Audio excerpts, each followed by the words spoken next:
And so when I say Chinese, I want you to scream out the nation that's associated with this. For example, if I say Chinese, you're going to say what? China. All right, let's say it with authority. When I say Chinese, you say what? China. All right, that's just a test right there. So here we go. Chinese. China. Russian. Russia. Italian. Italy. German. Germany. Swedish. Sweden. Korean. Korea. Egyptian. Egypt. Nigerian. Nigeria. Black. Exactly. Nothing. Tell him, Pastor. Tell him, Pastor. Black, nothing. I hope you were able to successfully identify the issue. The lion won't sleep tonight. 'Cause we woke now, and we woke now. I said the lion won't sleep tonight. 'Cause we woke now, and we woke now. They want us to sell our souls to barter profit. Like God's property, it's hard to market. So we steady to aim, keep your eyes on target. Cause when you got to drive, yeah, they'd rather you park it. But I don't valet, you ain't getting these keys. I'm keeping closed hands, I'm on bended knee. I'm just a reflection, dealing with 8 sections. Art mixed with life, you can feel the convection. Your lion won't sleep tonight. 'Cause we woke now, and we woke now. I said the lion won't sleep tonight. 'Cause we woke now, and we woke now. I said The same people that have stripped us of our identity and labeled us as a color have told us what it means to be black and the vernacular that we're supposed to have. Most Egyptologists and anthropologists, archaeologists of the Eurocentric persuasion will say that Egypt is in Africa. They had to concede that, but then they still draw the line by saying that they weren't Africans like that. In other words, they weren't dark-skinned people. And of course, this is all part of the Great Deception. And the reality is that if they give up Egypt, ancient Kemet, if they give that up and say that that was a part of black Africa, then they will also have to give up Israel. And that's why they draw the line at Egypt, because if they give up Egypt, they've got to give up Israel. Now, we're going to go over here, and I'm going to show you where Israel sits on the African tectonic plate, which means that Israel is northeast Africa. Now, when we look at this map, this is the Sinai, okay? This is the Red Sea. This is Egypt. This is the Sinai. This is Israel. All right, this is Saudi Arabia over here. Now, if you see this in Hebrew, it says Haluach Afrikani, the African plate. Here it is right here. Israel is sitting right here. Israel is sitting on the Haluach Afrikani, which means that Israel is northeast Africa. Without question, we are in Northeast Africa. We are landlocked to Egypt, with the exception of the Suez Canal, which was a man-made ditch, a boundary now between, in fact, it's not even really a boundary anymore since Egypt has reclaimed the Sinai Peninsula. But nevertheless, even those of us who are Pan-Africanists in our thinking and Afrocentric, we forget and we leave off that portion of Northeast Africa and don't want to claim anything beyond that. Europeans classified this area as a Middle East. You know, and then since this the Middle East, the other question, where the Middle West? Where the Middle North and where the Middle South? They don't have no geographical terms like that. The same people that have stripped us of our identity and labeled us as a color have told us what it means to be black. Wells comes face to face with the man he's been searching for. A new portrait of the common ancestor of every man today. Adam.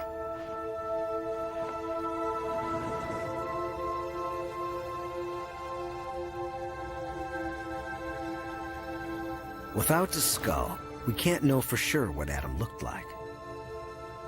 But a combination of genetic evidence, Bender's forensic skills, and cutting-edge computer software suggests he looked something like this. Thousands of years after the Bible, and hundreds of years after Michelangelo, we have a whole new face for Adam. The same people that have stripped us of our identity and labeled us as a color have told us what it means to be black. But the CT scan has one more surprise for Alejandro: Shammai's ethnicity. Well, they have just told me that Shammai had Nubian features, which means that their ruling family was probably Nubian, and that was unexpected. Examining Shammai's anatomy closely, the thickness of his bones and the shape of his nasal cavity, the anthropologists think he was a black African, likely from neighboring Nubia. A huge revelation that challenges the prevailing image of the Egyptian ruling class. We always thought the ancient Egyptian elites were Mediterranean type, and in this sense, Shammai is representing the society of the frontier, in which different ethnic groups were mixed. At the end, it doesn't matter the color of your skin. Shammai was Egyptian.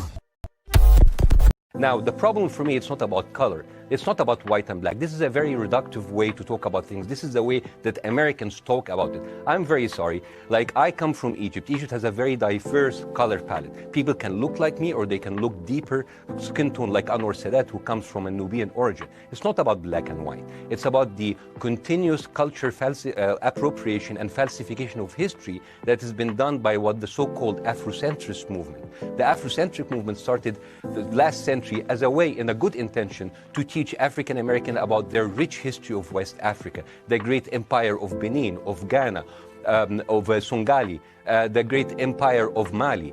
But the thing is, that's why you find people like Kevin Hart, who subscribes to these theories, who claim that his ancestors built the pyramids. That's why you find people like Kevin Hart. That's why you find people like Kevin Hart, who subscribes to these theories, who claim that his ancestors built the pyramids, who claim that his ancestors built the pyramids. Who claim that his ancestors built the pyramids. I'm sorry, your ancestors had their own wonderful civilization in West Africa. They are culture appropriating my culture.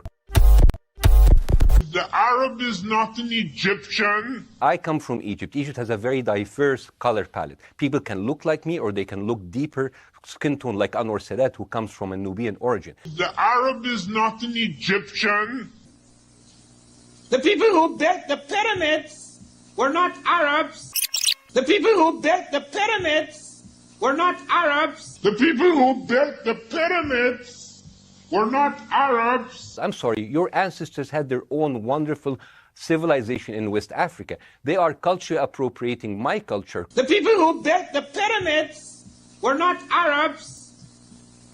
I know, man, because I am responsible for returning to the bloody Arabs the splinters of the Sphinx's nose and chin, and the Arabs do not want to remake it because it looks Negro. The same people that have stripped us of our identity and labeled us as a color have told us what it means to be black and the vernacular that we're supposed to have. Their bones were discovered in Kafse caves near Nazareth in Galilee in 1933. 13 fragile skeletons, one a woman, a tiny baby at her feet. When these bones were first uncovered, they were the oldest complete modern human skeletons ever found. The numerous skeletons that have been found in caves in Israel at the sites of Kafse and Shkul show us that there were modern humans outside of Africa over 100,000 years ago. Those modern humans may well have gone up the Nile corridor through Sinai and into the Middle East. Well, did you accept that black people? You accepted that black people are Jew, or No, you're but not no. accepting that idea? I'll come to that in a moment. The entire Bible is about black people. Not only was Jesus black, but every character in the Bible seems to be black too.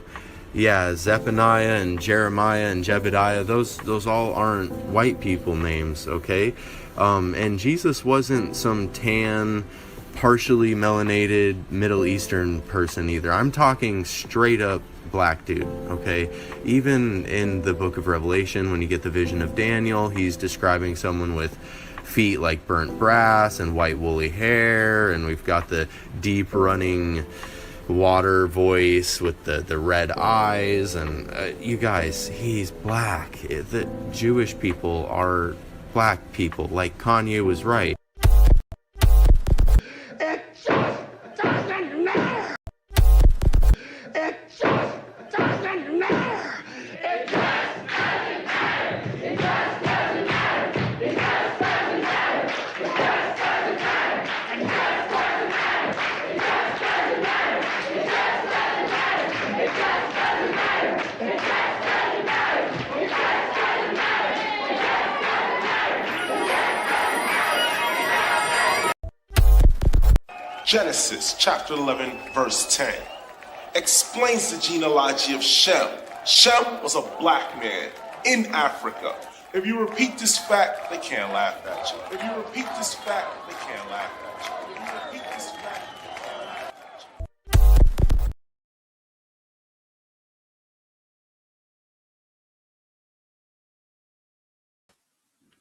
I want to say peace and blessings to everyone. Hope and pray all is well with you guys. Hope and pray that you guys had a great Shabbat. We had a great Shabbat. Really enjoyed what the Most High is revealing to us. And for those that may not be familiar with the We Woke Now Extended channel, on that channel, that's where we do our weekly Shabbat is streamed over on that channel. We Woke Now Extended. And, if you are not aware of that channel, look it up.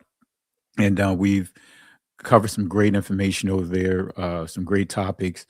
And we are going into our third week of the fast. We've been fasting for 3 weeks, 2 weeks now, and we're going into our third week of the fast. And so we just really been touching on some great topics and some great things that we as a community should be aware of in order to sharpen our discernment. All right. There's a lot going on. And even today, making the parallels between what we see today and 1 Kings chapter 21, dealing with King Ahab, Jezebel, and Naboth. Not going to give too much away on that. So I encourage you guys, We Woke Now Extended. Go check out the channel. I would say start with last week and then watch this week's, followed by what we just covered this past Shabbat. And we covered a lot. And I'm sure some of those who are here in the chat now can attest that we really covered a lot. Well, tonight, I want to cover this subject here. I know that we've, over the past, I want to say, few weeks, we really shared a lot of what's going on with Candace Owens, and more specifically, her interactions with the 1948ers. All right. And so that's been the reason why I've been broadcasting some of her material here, is because whether I agree with her or not with some of her other narratives, but she, one narrative we share, and that is this agenda of the 1948ers. So what I've been doing is, just using that as an opportunity to do what the Messiah would do, Yahweh Shah would do, is cast his net into the deep. Use that as an opportunity, not to talk about all that political stuff, but to really uh, you know, for those that have followed her and maybe watching the video because of her, give that an opportunity to share and reveal information to them that they would not normally have come across. You know, so that's the whole purpose of me sharing uh, the some of the topics of Candace Owens is when she's going at the 1948ers, and we all know what the 1948ers has done as a community. We know what they have done to our people. So I know sometimes our own people. This is where we get into, I would say a series of contradictions, is because we can be very selective of who we listen to and who we don't listen to, all because of some of the things that they may have stated we don't agree with. And I'm gonna make it clear, I do not agree with her take on a number of things when it comes to our community. But she has, especially her narrative about the 1948ers, starting with Kanye West, really created a paradigm shift in the discussion. You are seeing things that you I can guarantee you've never thought that you would see over the past couple of years, and that is the denouncement of the 1948ers from within the Republican Party and from the Democratic Party. There's you're starting to see uh, many are just now starting to denounce them, and more you're seeing pastors, you're seeing people within Christianity, those spaces now start having discussions on Revelation 2 and 9 and Revelation 3 and 9. Now, if you guys remember, some of you guys that may have been awakened, may have been woke over the past 10 years, I'm sure you guys remember that at one time, right, other communities, starting with the church, was coming at our community for bringing up Revelations 2 and 9, Revelation 3 and 9. Remember, they were trying to insinuate that that is what they would quote an Israelite doctrine. Do you guys remember that? If you guys remember that, type one. And so we see this paradigm shift to now we're seeing people from within the church that are now making those arguments. I'll play a couple of them real quick, while and I'll look at some of the responses and we'll respond accordingly, give some shout outs to you guys, use that as opportunity to give some shout outs. But look at this here. This is a judge who has his own channel, and he goes hard against the 1948ers. Listen to what he said. Without getting too semantic, or at the risk of getting semantic, does it matter that the Jews are not Semites? This phrase anti-Semitism just means hatred for the Jewish people. They're Ashkenazi, they're Eastern European Jews. So that's a Judge Napolitano or whatever. You see, he said something about the Ashkenazis, right? He made it clear. Now, here is another group. These are pastors. Listen to these pastors. So when he's saying he's coming to redeem, he would say, redeem Israel, oh God, out of all their troubles. First thing they need to be redeemed, more dangerous than Hamas, more dangerous than Muslim neighbors are internal these and there's another biblical name. These who say they are Jews and are not. I was going to ask you about that. Revelation 3:8. I think I was going to ask you that question. Does that refer to this time, or can it refer to this time? It can. It's Revelation 3:9. Indeed, I will make those of the synagogue of Satan who say they are Jews and are not, but lie. And there's another. All right. You see that. I'm sure you guys never thought in a million years that you would hear, and those are evangelical pastors. Okay. All right. Thanks for telling me about the echo. I know I figured out what's causing the echo. It's a setting in my StreamYard. So my apologies, family. So let me try this again. Let me play that last clip again and tell me if this sounds better. yeah, I got to make sure that I'm using Chrome versus using Firefox. And for some reason in Chrome, there's a setting that I have to make in order to remove that echo, because it's treating my PowerPoint as a separate channel input from audio. So I figured that out.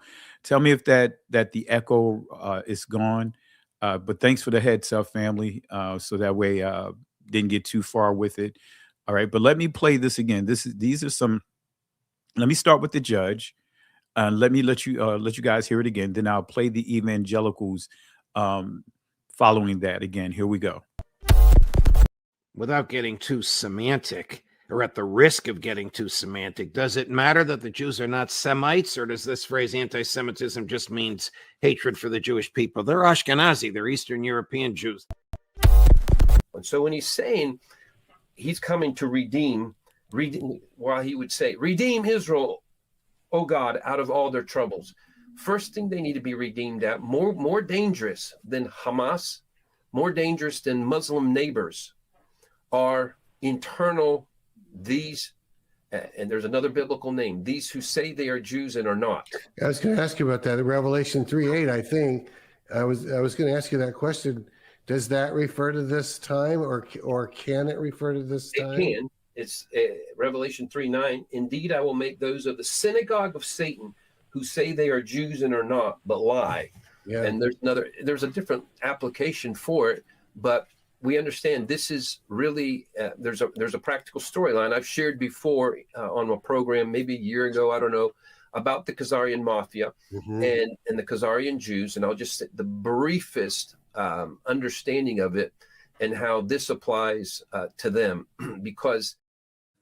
All right, so you hear these evangelical pastors who have a large platform on YouTube. Now they are making it clear that these 1948ers are not the people of the book. In fact, they are what? Applying Revelation 2:9 and Revelation 3:9. Because from a theological perspective, you're taught something else. You're taught, especially when you start understanding the deeper discoveries of Revelation, you'll start hearing comments as if, yeah, these are Jews, but these were Jews that was, suppressing the church, and it was engaging in XYZ. So these are actually Jews, and we know that we don't deal with the word Jew here, but just for the sake of context, we know that the ancient Israelites, they never called themselves Jews. We know that that word Jew is a modern construct with political associations with it. The original usage of the word that it extends from GYU, which was used for the Wycliffe transliteration. We know all of that. So I know some people are going to say this in the chat. We are not Jews and all that. I understand. Come on, guys. I understand. We all here, we woke now. We understand. If you guys understand, hit the one. Just so that way people know that, because sometimes, you have people channel surfing and they make assumptions that they are the only ones that know all of this information and no one else knows this information. So we understand, though there was no J's prior to the 17th century. We understand that here. So there's no need of posting where the word comes from. We understand this. But for the sake of conversation, all right, because I understand this is what most identify this with this word. All right, the word Jew. Okay. So, but again, we know that the ancient Israelites, we know that they refer to themselves as Yahweh. Is the ancient pronunciation of the word Judah, the word that transliterates to Judah. We know that there's an agenda that in the initial construction of this word, it had a meaning, but it was still political. But then once we got to the 18th century, some additional political definitions were added to it. And of course, it really cemented itself during 1948, the law of return, when they defined the word Jew as being someone born to a Jewish mother or converted to Judaism. Right? So we already know that whole spiel there. All right. So that's what the 1948ers created. So with that being said, there's so much to unpack, right? So many layers of deception that we have been subjected to, but we hear that more and more uh evangelicals, we hear so many people in those spaces are now, they are saying or taking our arguments that we in this awakening have been stating for quite some time. Now I want to make it clear, please don't say one particular group is the reason for that. Please don't post, hey, the reason for that is because of this group, the reason for that is because of that group. And I'm gonna make it clear, none of those groups brought any awareness to me, because I always knew who I am by way of my family heritage. And the information that I share is through my independent studies and some additional classes that I took along the way, but it had nothing to do with someone else. So each one of us played a role in this information that's being disseminated. So I just want to make that clear, because you always have someone that wants to jump inside the comment section and try to, you know how it goes, ear hustle, posting, and recommending other channels, saying, hey, this channel, no, please don't do that here. Let's not do that here. But anyway, so we never thought that we would hear some of the things that we're hearing. Let me see if I can find another video here. And of all people, with everything that has been going on with Candace Owens, right? Remember, the interview that Kanye West, or should I say the tweet that he posted, literally it echoed. None of us saw this coming, and no one, don't anyone try to post inside the chat say that you did. None of us saw that Kanye West was going to come out and say what he said about the Israelites, about being a Jew, for the sake of context, conversation, that we are Jews. Let me play this clip. We never in a million years thought that we would hear Kanye West state this right here as he was having a discussion. Here's the first clip of it with him with Tucker Carlson. Look at what he says. Listen to what he says to him. Planned Parenthood was made by Margaret Sanger, a known eugenics, with the KKK to control the Jew population. When I say Jew, I mean the 12 lost tribes of Judah, the blood of Christ, who the people known as the race black really are. Now, none of you guys, including myself, never anticipated that you would hear Kanye West come out and state something like that. Am I right? Am I the only one? Never in a million years, I thought that Kanye West was going to come out with that. At the moment, we were dealing with the Kyrie Irving situation that stemmed, like I would not say stemmed from, but it prior to that, you had the Whoopi Goldberg situation. But never in a million years, you would have thought that you would have heard Kyrie Irving come out with that. And of course, we have some people that have arrived, that's in this awakening, want to critique what Kanye had to say. Well, number one, there wasn't 12 lost tribes, there was 10 lost tribes. Guys, stop majoring in the minor. When he said 12 lost tribes, you have to understand what he said. He's saying that all true original Israelites are not properly identified. Does that make sense, family? So what happened? What happened? The 1948ers, right? We all in this awakening have been subjected to the 1948ers plan of attack because they made him look crazy. And come to find out, he was telling the truth about what he had to deal with. Right? We put all of that, all the clips is here. But what did the 1948ers do? With Kanye West, they want to make Kanye West look crazy. They push the narrative to all these different media outlets to make him look crazy. Now think about those that have been rolling with We Woke now for the past 10 years. You guys witnessed firsthand some of the playbook that the 1948ers have been paying people from within the church to attack this awakening. Come on, family. Did they not brand us as being crazy? Did they not try to put labels on us about identity extremists? Did they and came up with a construct called Black Hebrew Israelites, in which no one in this awakening used that label? Have you ever heard anyone from within our community call themselves a Black Hebrew Israelite? And if you heard someone refer to themselves, hey, I was a Black Hebrew Israelite, or I used to be a Black Hebrew Israelite, this is what you want to, you want to make sure this alarm goes off. Stranger danger! Stranger danger! Stranger danger! Stranger danger! Make sure you scream out stranger danger. Stranger danger. No, camps don't even refer to themselves as Black Hebrew Israelites. Let's not even put that on them. I never heard a single camp refer to themselves as Black Hebrew Israelites. I've heard them say, some of them say Black Jews, say that we are the original Black Jews. But you never heard any of the camps, I've never heard any of them, say that they are Black Hebrew Israelites. Because that is a construct that was created when you start understanding the the Southern Poverty law firm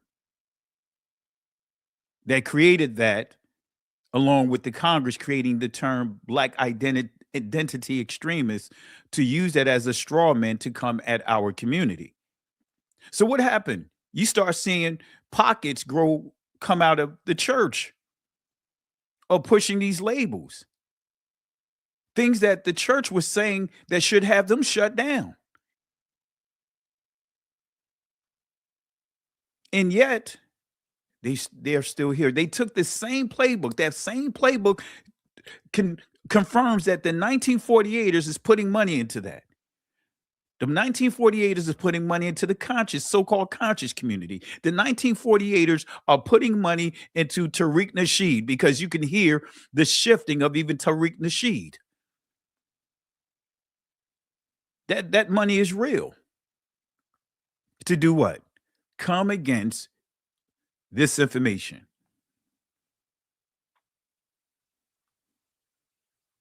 So again, Kanye West, none of us saw that coming. None of us saw that coming. Now, I saw something change with Candace Owens, because if those of you guys that really been following this, because we have all the videos here on We Woke now, right? Go to the celebrity controversial, whatever playlist, and you'll see the very first video that caught my attention with Candace Owens was when Kanye West had that situation, not Kanye West, when Kyrie Irving made that post and all the things that they were saying that he would have to do in order to be restored to the NBA. She was the first out of all these large podcasts or social media platforms. She was the first that came out and spoke against it. Come on, the video is here. So anyone that tried to say that she didn't, it's here. I was the first one in this awakening to post it, because I stayed connected to watching all what was going on. And I never thought that I would see that it would be her defending Kyrie Irving, calling it a ritual, a humiliation ritual. Remember that, family? She referred to what was going on with him as a humiliation ritual. So I was like, wait a minute, Candace Owens? Well, wait a minute. She was going in about George Floyd. She was going in against Breonna Taylor. She's defending Trump. She's doing all this stuff. Wait a minute. Where did that come from? But, still, move past it, just to kept my eyes on it, but moved past it, just focused on the Kyrie Irving. And then the situation, Kanye West just come out, bam. And then she defended him.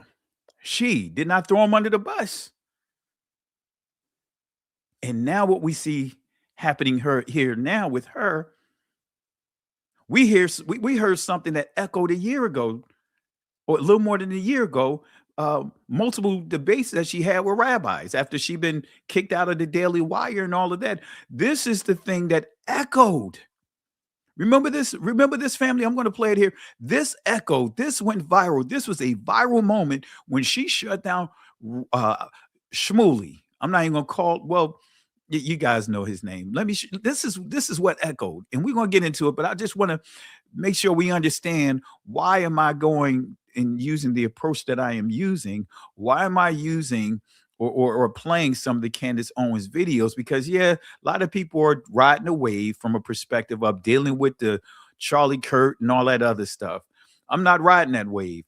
I'm riding the wave of her bringing the narrative to an even higher platform. She took the baton even further beyond Kanye West. And if you listen to what she said in my last video, when she referred to DEFCON 3, she stated that Kanye West is sleeping or may still be asleep because he didn't express himself. But in a nutshell, when you listen to it, it sounds like she is making it clear that she was waiting on Kanye West to continue on.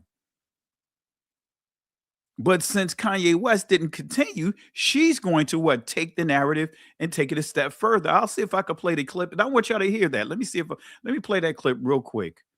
Well, before I do that, let me play this clip that went viral, that echoed. You guys remember this? And here's what I would like to say to you, Rabbi, since you're quoting scripture, okay? The one that's relevant to me is, woe unto them that call evil good and good evil, that put darkness for light and light for darkness. And if you'd like to dive into a little more scripture, I think what's relevant is Revelation 3:9. Behold, I will make them of the synagogue of Satan, which say they are Jews and are not, but do lie. And I'm speaking directly to you, Rabbi Shmuley. Revelation 3:9. Behold, I will make them of the synagogue of Satan, which say they are Jews and are not, but do lie. Revelation 3:9. Behold, I will make them of the synagogue of Satan, which say they are Jews and are not, but do lie. And I'm speaking directly to you, Rabbi Shmuley. And I'm speaking directly to you, Rabbi Shmuley. And I'm speaking directly to you, Rabbi Shmuley.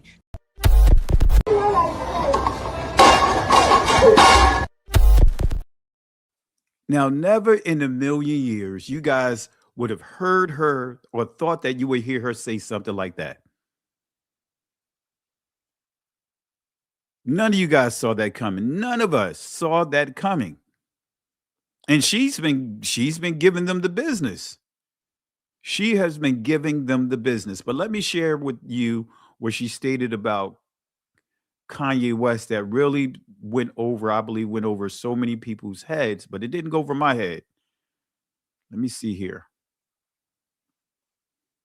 Let me see. Let me play. Funny thing is, I can't actually be anti-Semitic because Black people are actually Jew also. Black people are actually Jew also. Black people are actually Jew also. Listen close.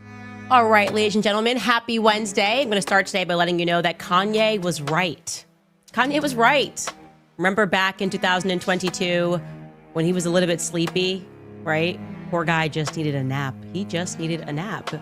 And he told us that when he woke up, he was a little bit sleepy tonight, but when he woke up, he had plans because he was going to go DEFCON 3 on Jewish people. The funny thing is, I can't actually be anti-Semitic because Black people are actually Jew also. You guys have toyed with me and tried to blackball anyone who ever opposes your agenda. It was too soon, but boy, oh boy, was he right about blackballing people who are opposed to a specific agenda. All right, let me go to another section here. Let me see if I can find it, right, where she says it at. This is what really, if not, I may have to play it in one of my uploads because you guys know I do the uploads. But listen to where I think it's here. Let's see here. I think it's here. All right. This is where she made something that really a comment about Kanye West that really stood out. Let's see here. Let me adjust it here. I was not with Kanye when he tweeted it. I did not retweet Kanye. I did not did not push a like when Kanye tweeted it. But I sure as hell got peer pressured and employer pressured to put out a statement against Kanye. It's not, just in retrospect, it's amazing because it's like, how about you put out a statement against Bibi Netanyahu? Now think about that, family. all those that have been in this awakening for at least 10 years and been following this channel, following what me and others, starting with me and my cousin, Bishop Brown, notice what she said. They were trying to put pressure on her to deny Kanye West, right? And remember how many were putting pressure on me and others to deny and denounce others within this awakening. Do you guys remember that?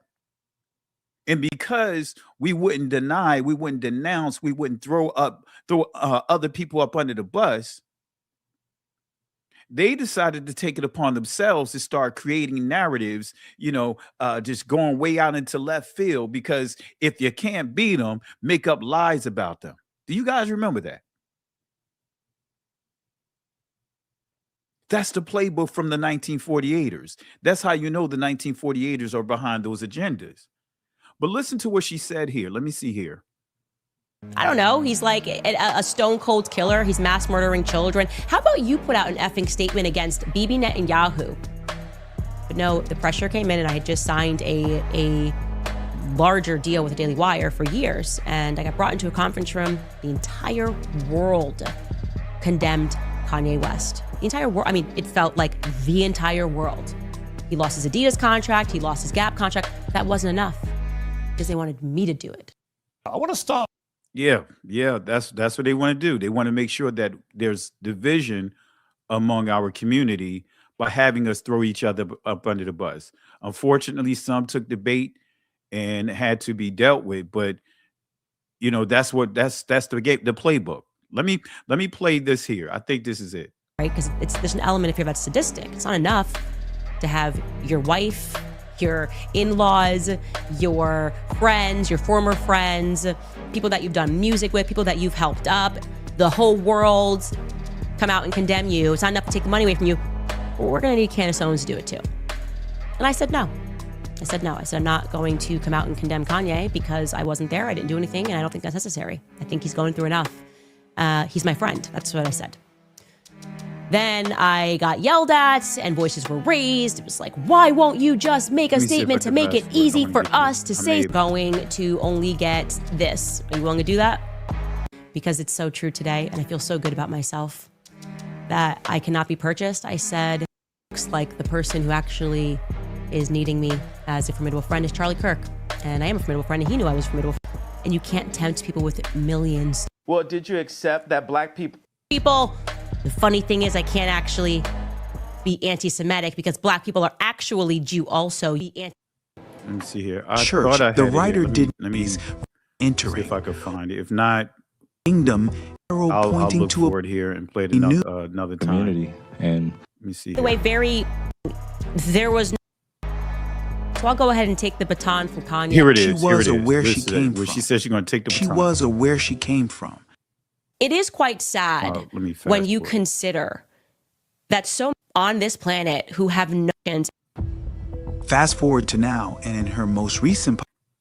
So I'll go ahead and take the baton from Kanye because he might still be napping. We don't even know. He never got to express himself more fully before the world had a breakdown. Let me play it again. Listen to what she said. Fast forward to now, and in her most recent podcast, she says she's taking the baton from Kanye West. So I'll go ahead and take the baton from Kanye because he might still be napping. We don't even know. He never got. Did you catch that? She said, so she's going to take the baton from Kanye because he's probably still napping. In other words, as if she was waiting for him. She was going to follow his lead. Am I the only one that caught that? Do you guys catch that? That she was actually waiting for Kanye to lead the way. So she's saying, that, yeah, he's sleeping. He must still be sleeping. He went back to sleep. He went back to doing whatever he's doing. So she's going to take the baton. In other words, she's going to take it and take what he did and take it a step further. Did you guys catch that? I was like, whoa. I was like, got to do a video on that. So I'm saying all of that to say, that's why we are doing what we do over here.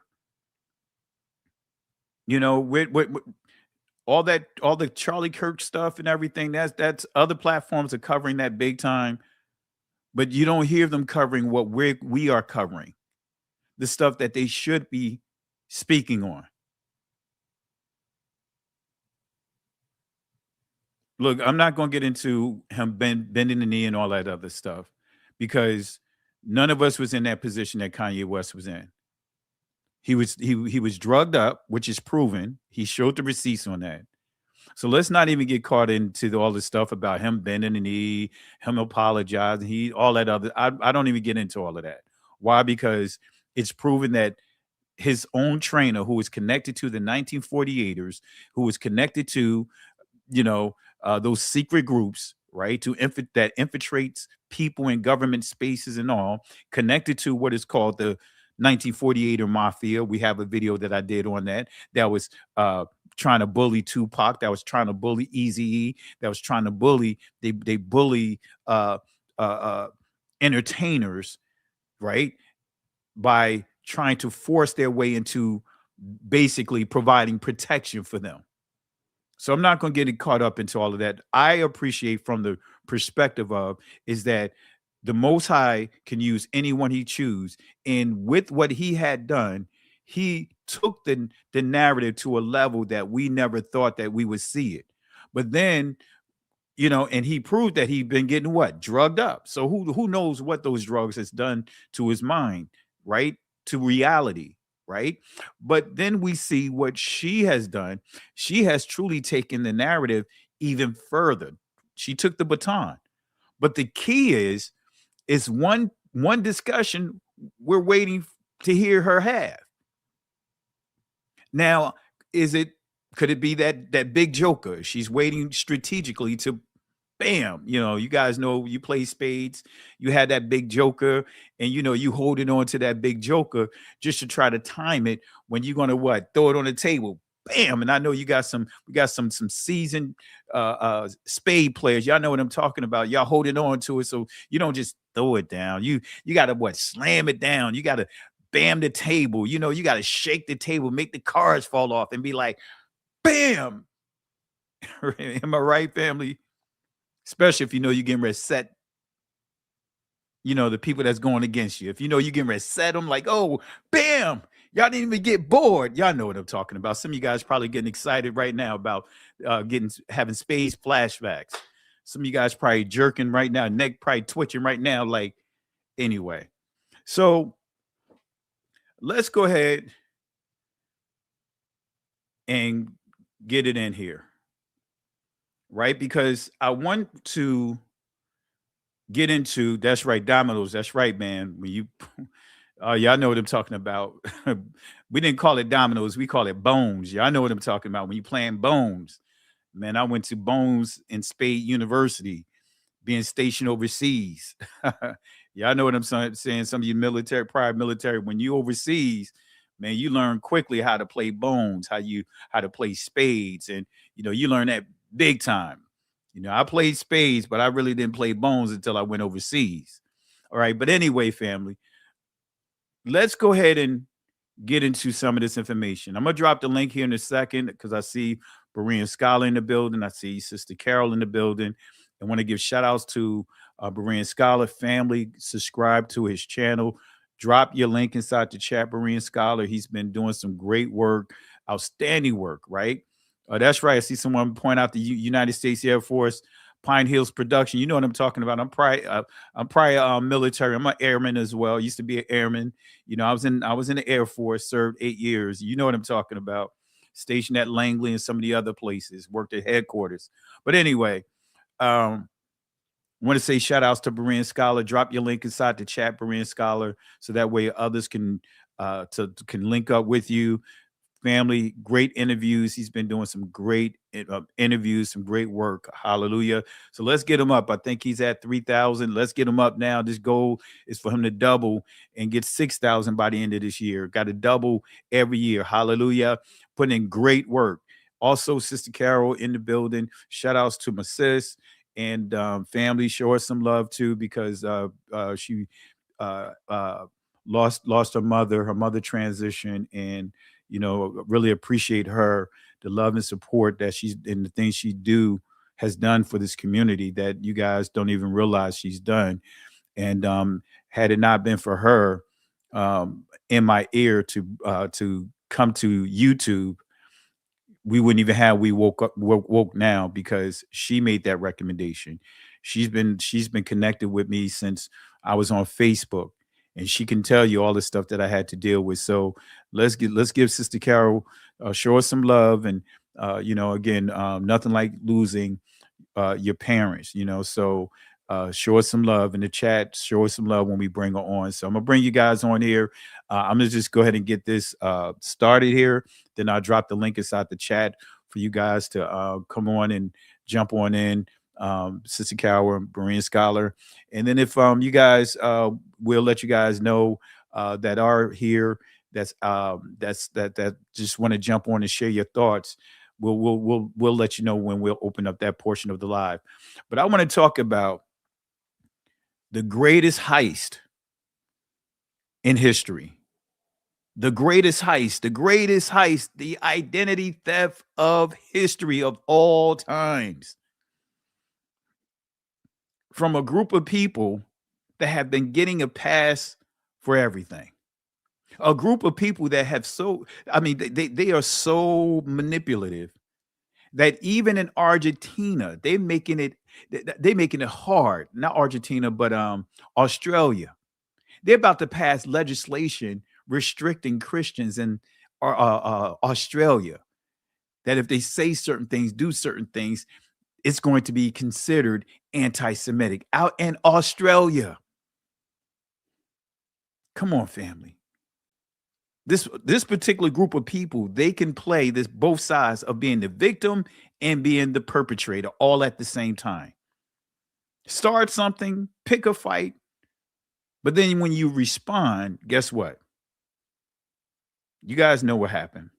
And that's right, they're connected to Argentina as well. That's why the commander-in-chief put $40 billion into their pockets. Y'all know. Come on, family. You know what's going on. You know what's going on. But anyway, let's deal with this great identity theft. Now, I went over some of these sources on when I did the video about Candace Owens, but I wanted to delve into it a little more because I want you to understand, family, some of the deceptions that have been presented to us that have gone over so many of our heads. And I want to make sure you guys catch this. And we're going to, over the next few weeks, we're going to do some foundational things for those that may be fresh inside this awakening, right? And even those that may have come to know We Woke Now by way of Candace Owens' platform and other platforms because of some of the videos, contents that I've created here. I want to make sure you guys understand a piece of history that you're not going to hear. You don't hear in the schools. You don't hear it in the church. A piece of history that you need to know. All right. And when I go back over, I'll make sure that I will add chapters to this video because this, I know some want to get straight to certain parts of the video. So I'll add chapters so you could go right straight to this portion of the video. The greatest heist, the identity theft of all time. The 1948ers. Let's prove it. Let's prove this here. But I want to start with this word race.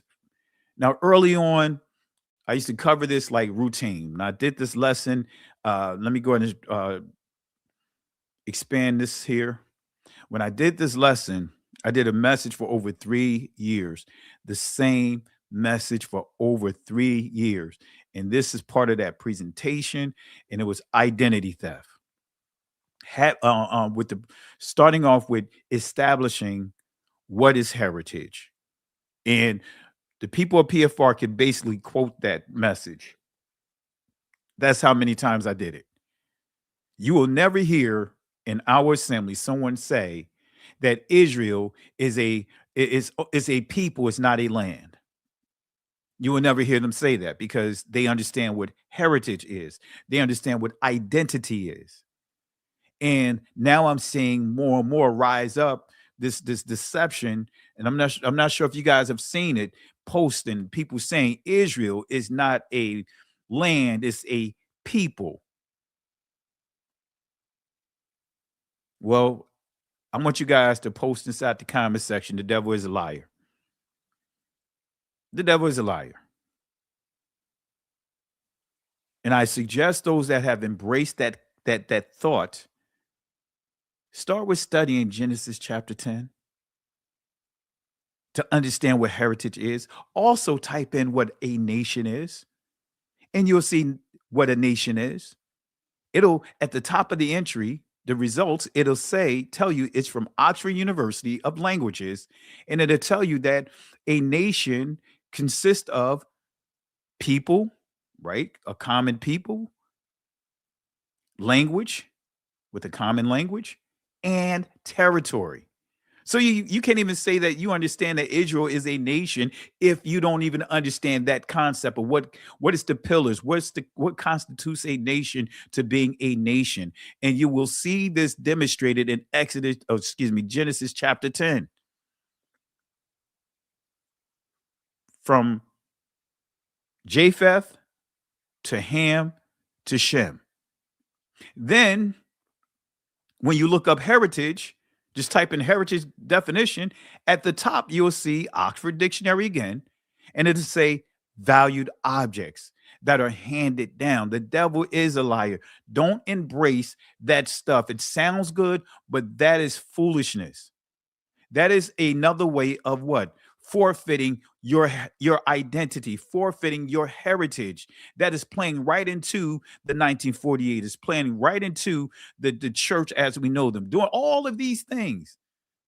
So type in the chat, the devil's a liar. Go ahead, go. Come on, we woke now. Just type in the chat, the devil is a liar. All the other nations understand that territory also is part of heritage, part of who? Your identity. This is why even in this country, they did so many things to what? Steal our land, steal the land that we cultivated. And this is something that happens around the world, especially when it comes to our people. The devil is a liar. Anyway, let's deal with this word race. This is so that way everyone that tried to say, especially from the church, this is directed specifically for those that are in the church, whether it's the Christian church, the Catholic church, that will tell us that identity doesn't matter. The only identity we need is defined through Christ. Have you guys heard that one before? The only identity we need is the identity of Christ. Jesus is my identity. Have you guys heard that one? Especially when you prove to them that the Messiah was a Negro, that the Messiah had dark skin, very dark skin, and prove that he had locks. So all of a sudden, it doesn't matter with the color of the Messiah's skin because, as long as the color of the blood was red. Have you guys heard that one before?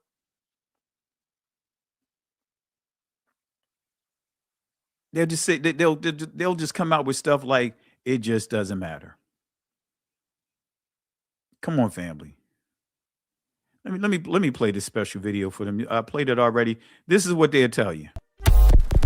It just doesn't matter. It just doesn't matter. It just doesn't matter. It just doesn't matter. It just doesn't matter. It just doesn't matter. It just doesn't matter. It just doesn't matter. It just doesn't matter. It just doesn't matter. It just doesn't matter. It just doesn't matter. See, that's how they have to rally, right, themselves, right, together. They have to pull on each other to try to convince them that of the lies, so that way we can embrace the lies that they are they have been pushing.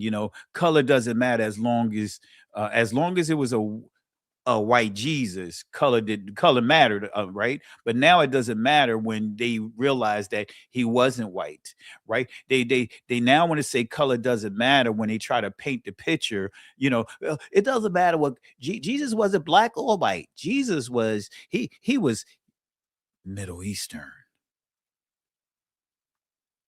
Another modern construct that they created to hijack the identity of everyone that's in Northeast Africa. Well, it doesn't matter what color Christ is. He was Middle Eastern. He was olive.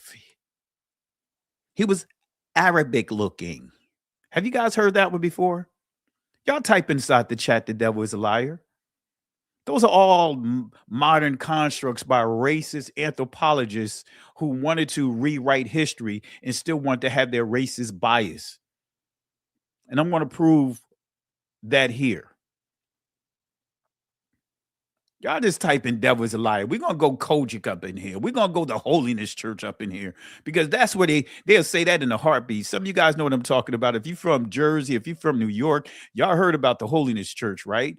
Now when you go further south, that's where you hear more about the Kojic and the apostolic. They'll say the devil is a liar. Have you guys heard that before? I'm sure you have. Just type in the devil is a liar. So what is race? Let's start with what is race for the white evangelicals, because they make it clear that there are white evangelicals. They want to make it clear that there is a black church. So if there's a black church, there's a what? White church. If there are what? Black Jews, right? Then there is what? White Jews. If there are black identity extremists, but they don't want to tell you that there's what? White identity extremists. They have this thing that they mastered of what? Projection. Projecting themselves on everyone else. Isn't that the playbook?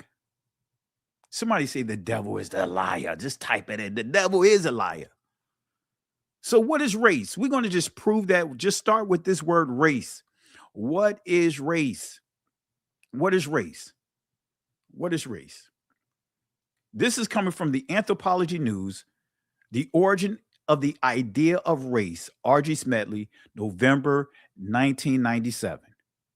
Now, with what this agenda to erase all history, right, especially when it comes to our people, right, part of the agenda was to shut down PBS, right, which they have successfully done, and to promote Prague University or whatever that is ran by the 1948 is put to push that deception, erasing identity, erasing history. R.G. Smedley, this link that I'm going to share with you guys, I encourage you guys, go to the Wayback Machine, because no longer this is available. This PBS link, this channel has been taken down. Matter of fact, before I do that, let me go ahead and drop it in the chat and go to what is called the Wayback Machine, even though they're doing some stuff over there, which we identified and we exposed. But I want you to take this real quick. Make screenshots, family. This is why I do my presentations now the way that I do it for years, because my presentations serves as a historical marker. So if anyone try to say, well, you making that stuff up, no, I got the original screen print, the screenshots from the original links, right? This is why I do this. So I'm going to go ahead and drop this in the chat real quick before we continue. And I suggest anyone that's doing presentations, take screenshots, do screen grabs. All right, here's the link. You can also, I would encourage you guys, go to the Wayback Machine, because you're not going to find this link now. It's been taken down. But go to the Wayback Machine and type this in, right? And you will see this link there. And go to the older date of this, right? And take screenshots and everything, like I do. So this is why I do one of the reasons why I do my presentations the way that I do it is because we have historical markers in the form of screenshots. All right, so let's go ahead and get it in. The Anthropology Newsletter, The Origin of the Idea of Race by R.G. Smedley, November 1997. Right? And look at what she says here. Look at what she writes. Contemporary scholars agree that race was a recent invention and that it was essentially a folk idea, not a product of scientific research and discovery. This is not new to anthropologists. So it made it clear that race is a folk idea. Did not the Apostle Paul mention about Israel getting caught up in what fables? A folk idea, that's a fable. Contemporary scholars, modern, today so-called scholars, agree that race was a recent invention and that it was essentially a folk idea, not a product of scientific research and discovery. This is not new to anthropologists. And as you notice in this screen grab here, I made sure within here I put the link, right? Because once I saw them taking down certain sites, I made it a point. I'm going to start keeping screen grabs of certain key sites, and I do videos on it as well, showing, just recording me accessing it. But anyway, the term race, which had been a classificatory term like type or kind, but with ambiguous meaning, generic, very generalized, universal. That's what ambiguous means. Became more widely used in the 18th century and crystallized into a distinct reference for Africans, and it names other groups as well. But let's go to a key point here. By focusing on the physical and status differences between the conquered and enslaved peoples and Europeans, the emergent ideology linked the socio-political status and physical traits together and created a new form of social identity. That's the point that we need to make sure you guys make a note of. So when you're dealing with people, the whole purpose of the institution of race, I was trying to see if it's in the backdrop here. Let's see here. I'm going to make sure I update the screen print before they even modify the Wayback Machine. But anyway, created a new form of social identity.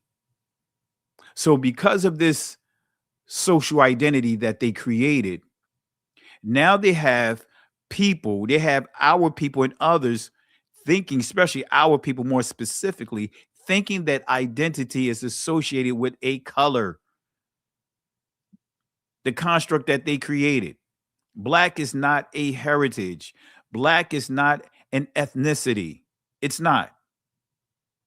But they created these labels based on stereotypes to lump everyone, especially in our community, into one group to further what? Suppress us. To literally turn the world upside down and place us at the low end of the totem pole.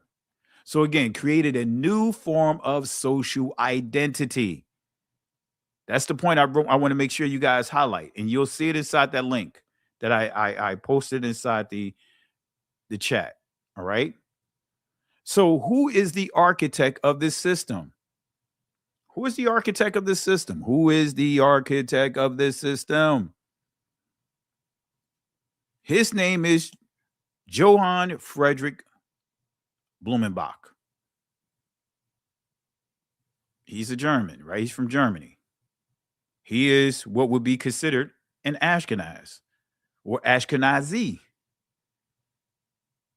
German anthropologist, physiologist, and comparative anatomist, frequently called the father of physical anthropology, who proposed one of the earliest classifications of the races of mankind. Right? So as a result, right, of this person and other anthropologists, especially when we could start going back into the as late as the 21st century, turn of the 21st century, many of these anthropologists were racist. So when we go back to the 20th century, the 19th century, the 18th century, we're dealing with racist anthropologists that made it a point to push their ideology even within their findings. This is why that the YouTube channel guy by the name of I Show Speed. I believe that's his name, his YouTube handle. I Show Speed is causing a major rift among the Caucasians because he did a tour of Africa. And people are seeing that Africa is not what they thought it was, because the propaganda made it seem like Africa, like that old care commercial, the old care commercial that you would see with Care asking for money. But because of his tour, people are saying that, wait a minute, I didn't know that Africa had those big cities there. I didn't know that parts of Africa was cultivated like that. So he's caused a stir, literally, right? But anyway, as a result, when we start dealing with this man-made institutional race, right, the results of that, even when we see ancient texts, as far as when we read ancient texts, when we see art, and even eyewitness accounts describes Israelites, describes Moors or Egyptians as black, these anthropologists ignored or distorted the data to align with white supremacist ideologies. And the big shift that really took place was in 1948, even with how DNA is being used now. It stems from them. Right? So what followed was the erasure of Negro identity from biblical, historical, and academic records, replacing the true bloodline Israelites with fabricated racial categories and modern sanitized labels that continue to mislead to this day. Starting with this one right here, because I know we talk about the Ashkenazis and all of that, but what about the Sephardic Jews? Is Sephardic Jews biblical? Is it biblical? Is it biblical? Is Sephardic Jews biblical? Because I'm sure many of you guys, when you think of Sephardic, you was thinking that Sephardic Jews, hey, they dark-skinned people. No, but when you start understanding the truth behind the Sephardic Jews, right? We know Sepharad is in the scriptures, but that's not what you see today. That's not what was created in the 16th century. There's an agenda behind it. Oh, come on, let's go ahead and family, you see trolls out there. When I'm sure they're out there because of this topic. You guys know what to do, moderators. You guys got wrenches. Don't even give them any type of leeway. If trolls are trolling, block them. Block them. Because that's their whole point, is they are paid to bring distractions. They are paid by Netanyahu, right? He made it a point to have trolls out there to push their agenda, to troll platforms like this. So is the Sephardic Jews biblical? Let me say that again. Is the Sephardic Jews biblical? Let's walk this out a little bit. Let's go to Obadiah chapter 1, verse 20. Actually, just Obadiah chapter 1, because there's only one chapter. We could just say the book of Obadiah, right? Verse 20, right?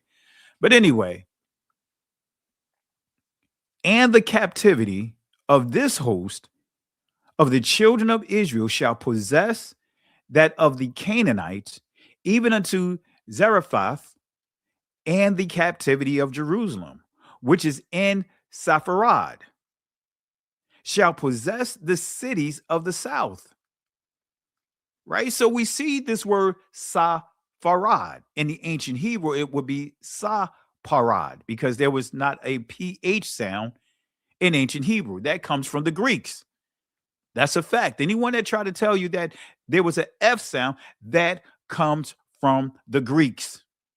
That is an interpolation of the language of ancient Hebrew. So I'll say it again. There was no F sounds in ancient Hebrew. So it would actually be Safarad. But let's go with the transliteration for now, Safarad.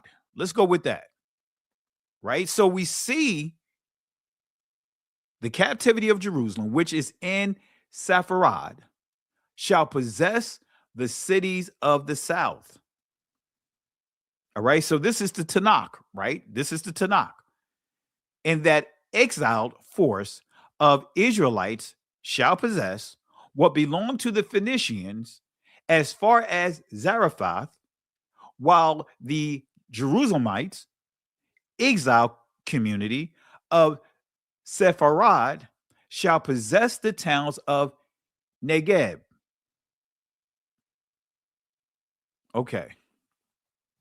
So at first glance, this passage seems to lend some validity to the so-called Sephardic Jews.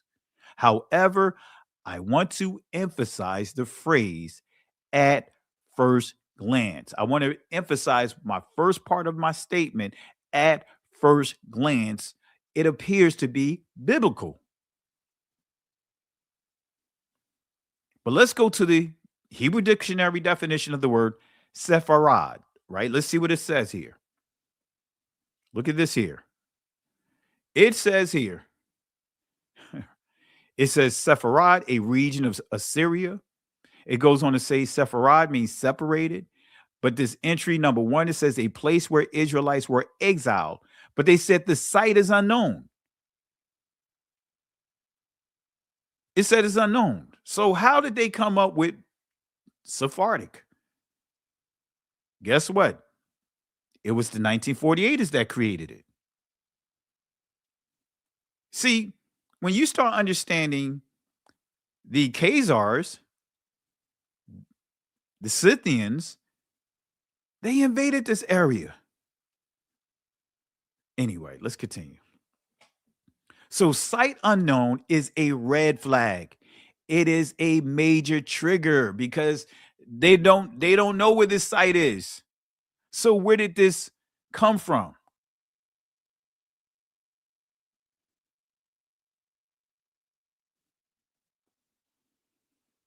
All right. Let me do some here. All right, family, don't even waste time with when people ask simple questions like that. Guess what? It's just people want to be distractions. I just really don't even waste time with it, because when people ask questions like that, right? It's straight to the point.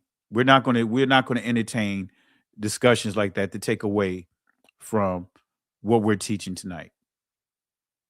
All right? Listen with intelligence. Type that inside the chat, family. Shammai or Shama'a, right? Shama'a or Shammai is the Israeli pronunciation of it. Shama'a is the ancient. It means listen with intelligence. All right? So site unknown is a major red flag in this definition. That's a major trigger because it's making it clear the location is unknown. The location is unknown. So if the location of Sepharad is unknown, how did the Sephardic Jew label point to Spain? Let me ask that question again. Are you guys grabbing hold of this? If Sepharad, right, the location of it is unknown, how did the Sephardic Jew label point to Spain? How did it point to Spain? How did that happen? Let's go to the etymology dictionary of definition of Sephardim. Let's see what it says. It says plural of Sephardi, right? Sephardism, right? This is what it'll take you to. It says a Spanish or Portuguese Jew. Wait a minute. A Spanish or Portuguese Jew. Then it tells us from modern Hebrew, right? Notice what it says. From modern Hebrew, Sephardim. In other words, Spaniards, Jews of Spain. And then it tells us here from Sepharad, a country, a name of a country mentioned only in Obadiah verse 20, probably meaning Asia Minor. Wait a minute. They said probably. That's an assumption. That is an assumption. That holds no weight. Probably meaning Asia Minor. Probably meaning Asia Minor. Or part of it. And they put Lydia, Phrygia, but identified by the rabbis after the Targum Jonathan as Spain. Wait a minute. So we see who actually created this. Identified by rabbis after the Targum Jonathan as Spain. Come on, family. This is not ancient. This is modern. Let me do something real quick. Let me go to the Targum of Jonathan. Right? Let's see here.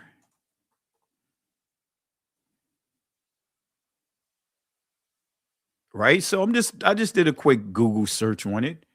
It says the data for Targum Jonathan, specifically Targum Pseudo Jonathan for the Pentateuch, is debated, but most scholars place its final compilation after the 7th century conquest due to references to Muhammad, with proposed dates ranging from 4th to 12th century CE. So this is not ancient. This is modern, right? This is modern. It's not an ancient text. So they identified Spain to being Sepharad by way of this Targum Jonathan, right? It's created. This is not an ancient construct. They came up with that late. When I say they, the 1948ers, right? People came up with that term. That's not an ancient construct. Let me get back to my chat here. All right. Does that make sense, everyone? Does that make sense? All right, let's continue. So the Eastern Bible Dictionary, let's see what it says about the definition of Sepharad. Let's see what they say. It says here, some locality, unknown. So they start off by saying it's unknown. But then it says the modern Jews, look at what it says here. Words have meaning. Look at what it says. The modern Jews think that Spain is meant. So this is not an ancient thing. This is from at least the 7th century. What's interesting about the 7th to 8th century? We start thinking about what? Put you in the mind or the timeline of the Khazarians. The modern Jews think that Spain is meant, and hence they designate the Spanish Jews, Sephardim, as they do the German Jews by the name Ashkenazi, because the rabbis call Germany Ashkenaz. Others identify it with Sardis, the capital of Lydia. All right, so we're getting clarity here. We are getting clarity here.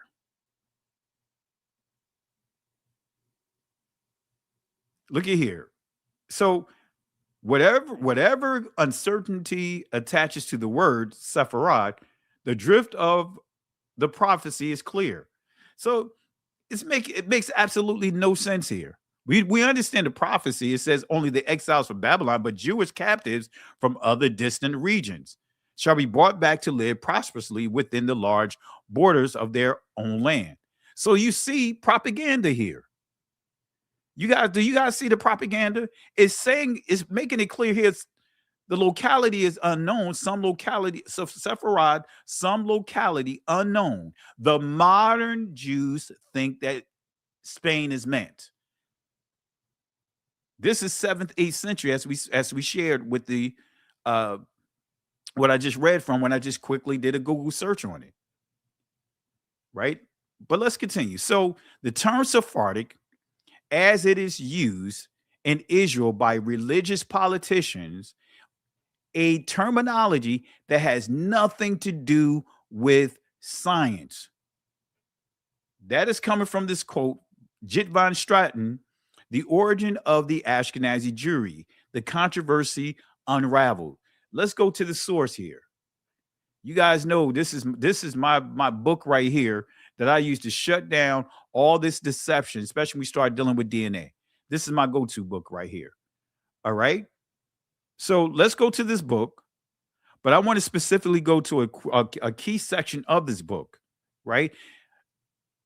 In this chapter, it ends with 3 criticisms, right, for a particular chapter, but I'm just going to cover this particular criticism, a key criticism of the testing that completely debunked the so-called Sephardim. Let's go to this book here, page 150, right? The origin of Ashkenazi Jewry, the controversy unraveled, right? Let's go here. I think I left my book in my bag. Yeah, I left it in my bag. I keep that book, like we would say in the military term, on my person. All right. Yeah, I left it in my bag. My bag is not in here. But anyway. So look at what it says here, right? Page 150 is what we're going to cover. This is the section, right? But again, there's 3 points that it made, right? But we're going to highlight this section right here. It says here, and this is dealing with the Kohanim, in this book, it proves the deception of every so-called DNA formula that they came up with to try to justify themselves and discredit others, right? But I want to focus on this section right here, and this is what we're going to highlight here. The population studied are defined wrongly. The term Sephardic Jews being used for North African Jews. Sephardic Jews are Jews whose ancestors were expelled from Spain in 1492. Zussman Diskin suspects that the authors used the term Sephardic as it is used in Israel by religious politicians, right?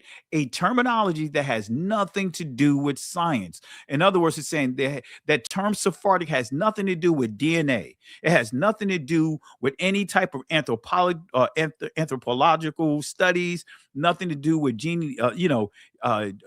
geographics or geography. It has nothing to do with any of that. It is nothing but a political construct that was created. Sounds familiar, right? Just like the word what? Jew. It's all about politics.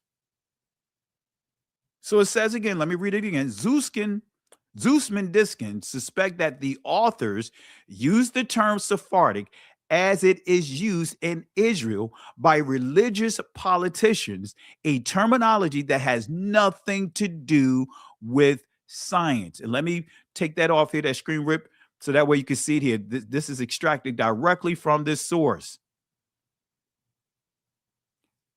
A terminology that has nothing to do with science. Okay, that's what I'm highlighting here. Okay, and so all the testing that they created had nothing to do. They did not use a single Negro. They used the DNA to try to what? Create a narrative and backdate it. Create modern constructs and backdate it. They're doing it with the Egyptians. They're doing it with that entire territory. See, they couldn't just focus on the ancient Israelites. They had to what? Focus on all the communities that the scripture highlights that are what? Connected to the ancient Israelites, like the ancient Egyptians, like the ancient Canaanites, like the ancient Assyrians, like the ancient Ethiopians, or the true Cushites. All the people that you see mentioned, the Babylonians, they were not Caucasian. They were dark melanated people, all of them. Anyway. So these are not rhetorical claims, right? Let me say that again. These are not rhetorical claims. They are conclusions drawn from documented sources, and they demand an honesty accounting of history, right? Let's go to another source, right? And I'm going to drop the link here in a second, guys. Let's go to Africa and its Inhabitants, Volume 2 by Elise Recluse, Page 410. Let's see what he says here. And this is important, right? Because we're dealing with the Spanish Inquisition. We're going to deal with that territory. We're going to continue to knock down that whole thing. These labels that they created to justify themselves has nothing to do with the truth. It has everything to do with self-validation. They created their own universities. They created their own so-called scholars so that way they can say that they're specialized or professionals of what they have created. That's the whole hustle.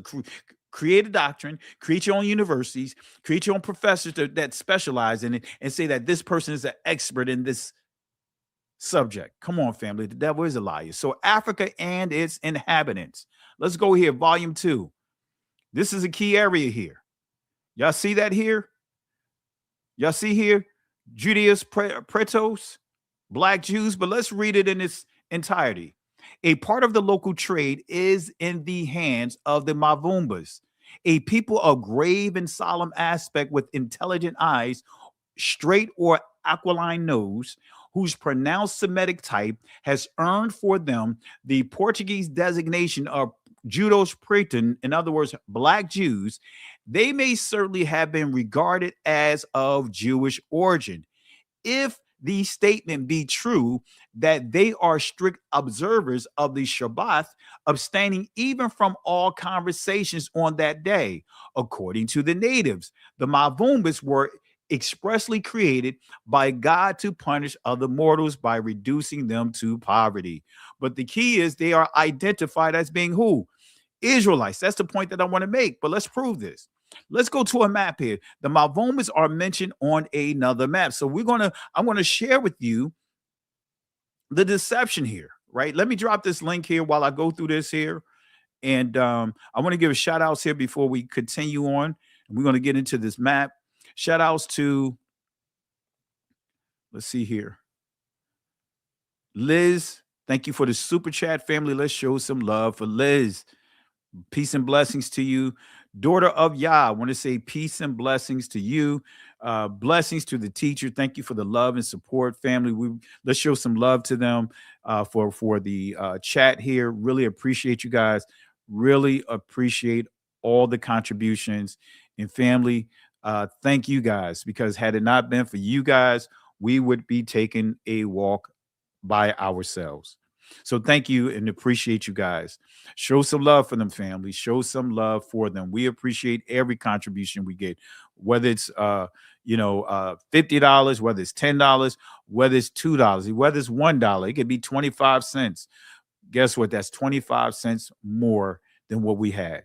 Even if it was 2 cents, that's 2 cents more than what we started out with. So I really we appreciate all the love and support, the contributions of you guys. All right. And had it not been for you guys, let me just show this on the screen while I drop this comment inside the chat. I'm going to do some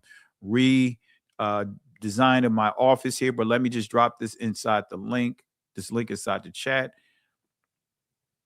All right. Let's drop this link inside the chat. All right. But again, I want to thank you guys for this real quick, and we're going to continue on here. Let me thank you guys for this real quick. I don't take it lightly.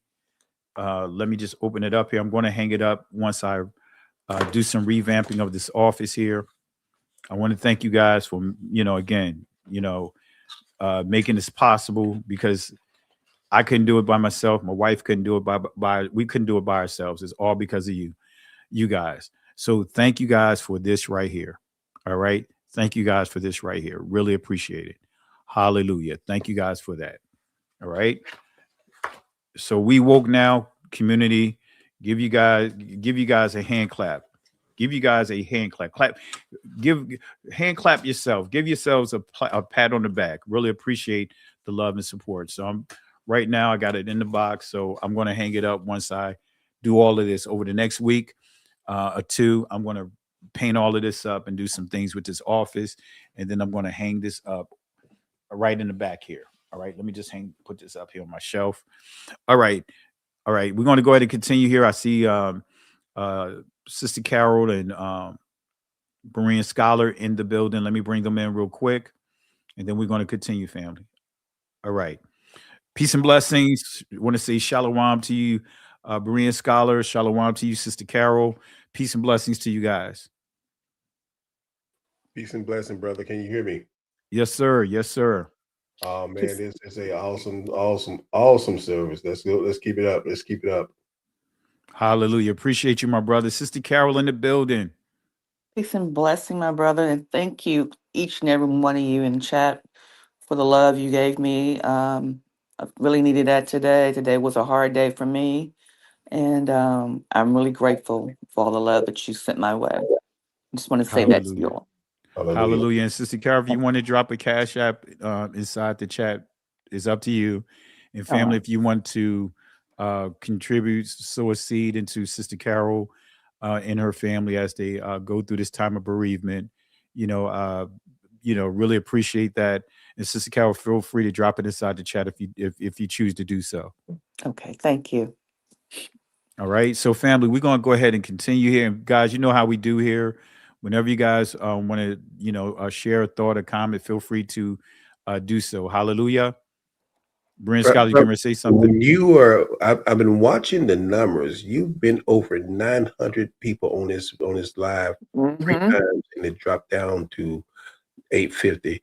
So people if you're getting knocked off, because they are trying to knock people off this lives, make sure you come back on. And every one of you hit a like button, share. Don't let them stop us from getting this word out. I'm watching it closely because there's no way you went up to 900 over 3 times and dropped back down. Absolutely. And family, to Berean Scholar's point, that's part of the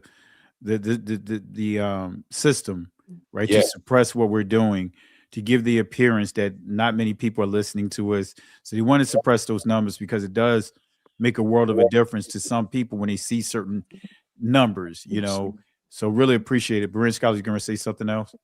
No, you're right. That's what they're trying to do. They're trying to suppress the truth. But we, as the people in the chat, we can control that by sharing, liking, and doing that. Because even when I said it, it dropped 20 more people each time I said it. So keep going, guys. Hit the likes, share it. Hallelujah. Hallelujah. So family, we're going to continue here.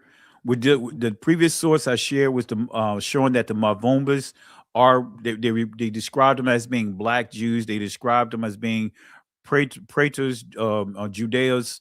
In other words, black Jews, but they're referring to them of being what, from Spain and Portugal is when you really start understanding the fullness of it.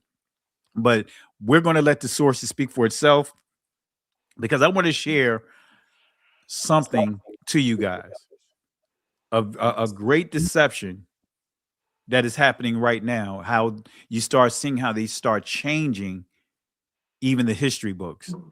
So let's deal with this. The Mavumbas are mentioned on another map. Let's show the map. Right? Let's go to the Lost Tribe, a myth suggestions towards rewriting Hebrew history, page 257. Now, this original book, right, it was published in like 1930 by Duke University. This original book, right now, if you tried to purchase this book right now, you're looking at least $12,000.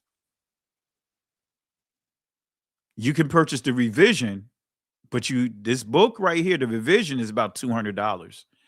But the original book, you're looking at at least $12,000. And what you see here is this author highlighted all the different areas of Israelites throughout the continent of Africa, also in India, right? Not just Africa, but also in India. We're not going to deal with India tonight, but I did want to use this map as just to kind of highlight something here. So here on the map, right, you'll see a key area here. I'm going to zoom it in. And look at how all around where we saw Wida or Wida, which is Judah, right? We'll touch on that here in a second. But notice these territories, right? Let me zoom it in because you guys may not be able to see it clearly. Let's zoom it in. You see Levite, Levi, right? You see Ephraim here, but you see Levi. You see the Dahomies are all that. But here in this section too, this is where Weda or the Judah territory is. Is it a coincidence you see Judah and you see Levi? No coincidence, because they represent what? The northern kingdom. Right? So this book, again, is very expensive. You know, if you want to purchase the original book, you know, I suggest that you talk to your loved one before you do so. You may cause some problems and some tension within you guys. But I really want to, again, focus on the Mavumbo. We could deal with some of the others, but we're going to focus on the Mavumbo, all right? Or the Mavumbas, depending, you know, different pronunciations of the word. So we're going to focus on that, right? Mavumbas. So let's go to this book, The Lost Tribes, A Myth Suggests Towards Rewriting Hebrew History, page 249. And I will say, many of our brothers and sisters that make reference to this book, they'll just pull the map out, but they really haven't done much of actually reading the book itself. Now, I know the person that actually put this out there. He talked to me when he actually got a hold of the book, because I was trying to get a hold of it. He got a hold of the book and he scanned the book. Dora L. That's his screen name. And Sister Carol, you probably remember seeing him on hear him on the channel a few times. Dora L's. I know him offline. Shout outs to the brother for actually making a physical copy, scanning every page of this book. All right. So there's a lot of information here. All right. And this is what I want to highlight here about this book here. This section right. I'm going to read this. But I want to also kind of provide some context too once we get to a certain point. So now we return to the Negro Jews of Loango Coast and their possible derivation from the Negro Judaism of the Portuguese. Now, I want you guys to pay attention to the wording, right? Because this particular author decided to use the word Judaism from the Negro Judaism, right? Because we already know when you start understanding the word Judaism, this is making a suggestion, the way that is used here, that these Negroes are converts,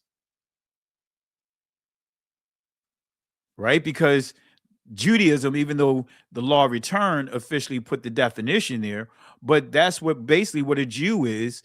Basically, when we start dealing with, when it got around the 18th, 19th century, dealing with converts, dealing with how they redefine what an Israelite truly is. So they use that word Jew to push political narratives. So here we see that it's using the word, it says, and their possible derivation from the Negro Judaism.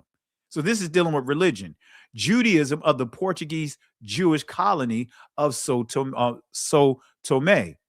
Now, family, for those that are not familiar with this is not St. Thomas in the Caribbean. This is St. Thomas that is right there at the Gold Coast. Right? This is a Portuguese territory.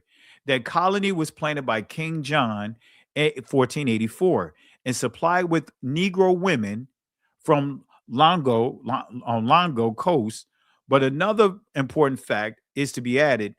Gonzalo Perez reports that in 1492, the governor Alvaro de Camina, excuse me if I butchered the name, took with him to Sao Tome 2,000 Negro children of 7 years age and under. So they're saying that this governor took 2,000 Negroes with him. Where did he get them from? This also further proves in this source that the 1948ers participated in slavery. This is another source you can use, because it's saying that it says here, whom the king had allowed Castilian Jews to carry off. So Castilian Jews, so to speak, just going off with this source, took 2,000 Negro children, right? It says took with him to Sao Tome 2,000 Negro children of 7 years age and under.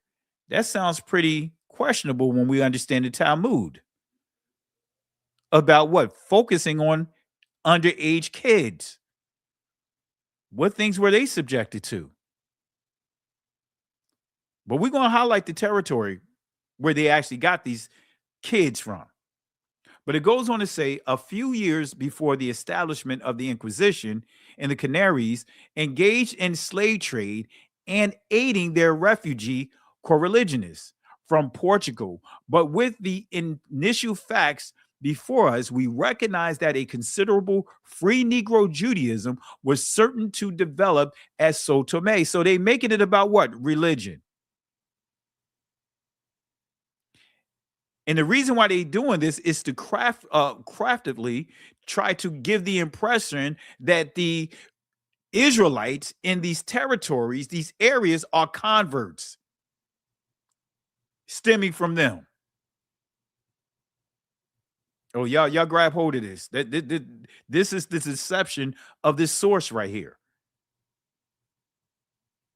Because they want to minimize and point to the 10 tribes. That's why it says lost tribes, that the 10 lost tribes are Israelites. I mean, not Israelites, are Negroes. So that way they can maintain what they would consider the influential tribes and the royalty tribes.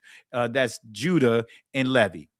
But anyway, it goes on to say that mercantile colonies of these free Jewish Negroes were certain to spread to the adjacent coast. It is beside the mark to scrutinize each colony for traces of white blood. You see what they're doing here? So the point is of value as showing continual migration of nominally converted African people. Oh, it's this filled with delusions, deceptions. Abi Poyart was much interested by the fact that Negro parents occasionally had children that remained all their lives as white Europeans. Now, this is where the lie is.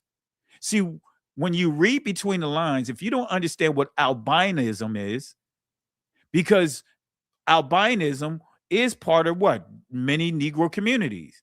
And when you start unpacking the information and how it's worded here, they're trying to say these albino children are Europeans. It's the results of Europeans.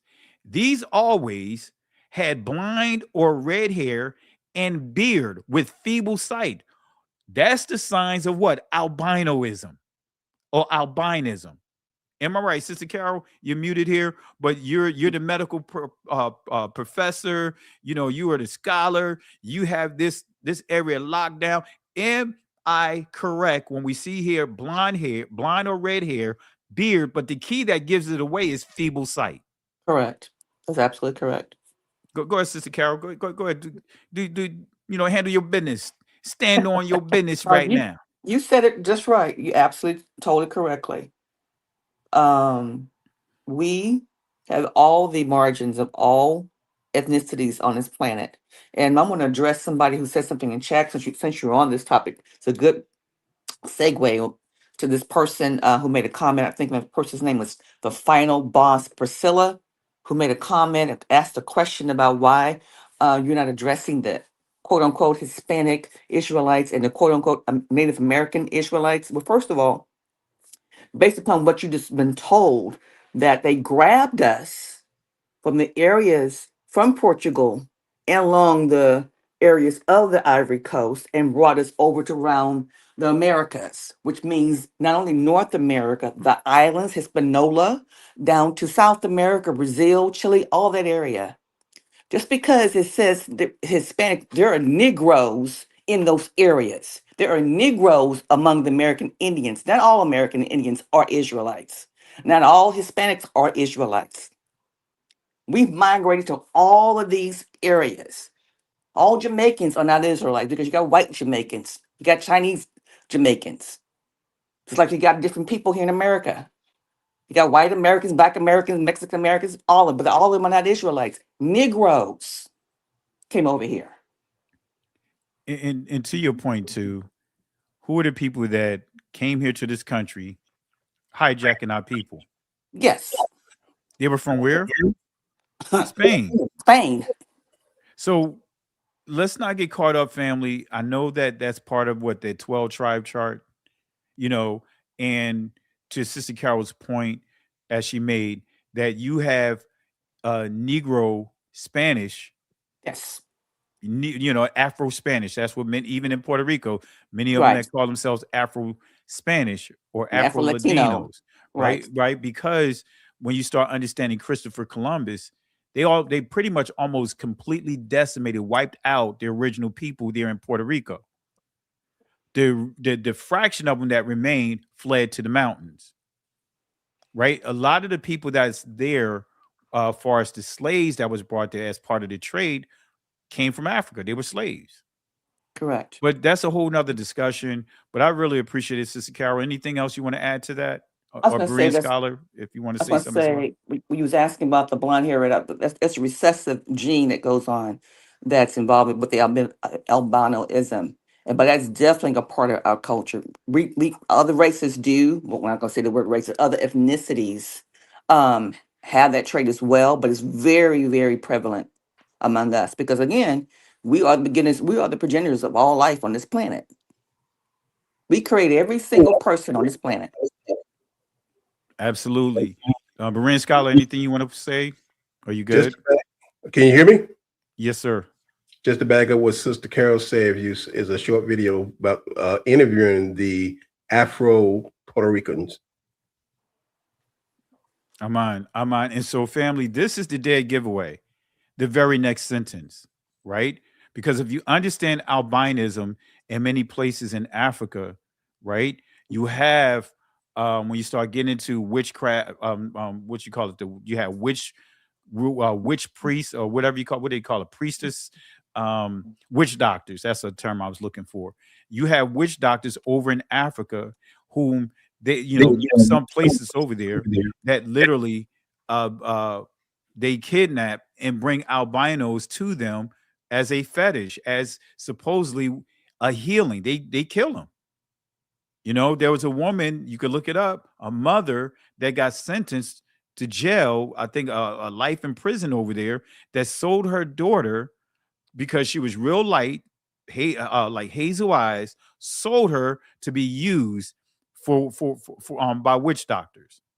But albinism, you'll see that there's, you know, their lives are in danger in many portions of Africa because of them being albinism in some, you know, not saying all, some tribes there that look at it as some things that ties into healing by whatever. All right. But this is what gives it away right here. It says they were accounted extraordinary or divine beings and were ranked above the native Mgangas or fetish priests. That gives it away right here. Two things: feeble eyesight, because albinos have they you know, they have issues with their sight. They have poor eyesight. As Sister Carol pointed out, the recessive genes, you know, that comes with the territory, right? The as you see here, blonde or red hair, the beard as well, you know, because they have no pigmentation. Okay, so it goes on to say here, it did not occur to Abe to correlate the facts with the old Portuguese mission and Romish priestly pretensions. We may compare Winwood Reddy's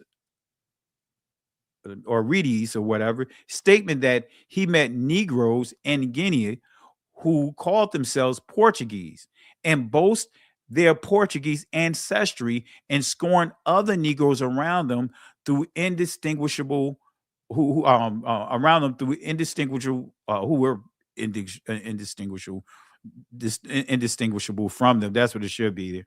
But nevertheless, it's a lot of contradictions here, right? And let me point it out here.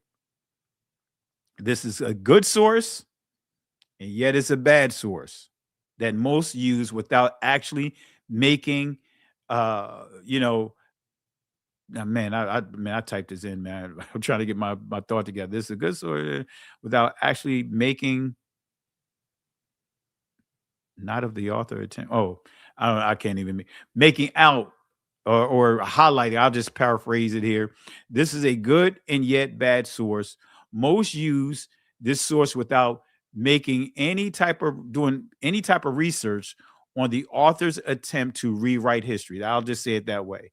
I'll have to type this over. When I was putting this together earlier, I was literally typing this stuff up. So excuse me for the typo. So this source here is a good source, but yet it's a bad source because most use this source for the maps, but they don't really go in and actually vet the information as far as the attempt by this author to rewrite history, right?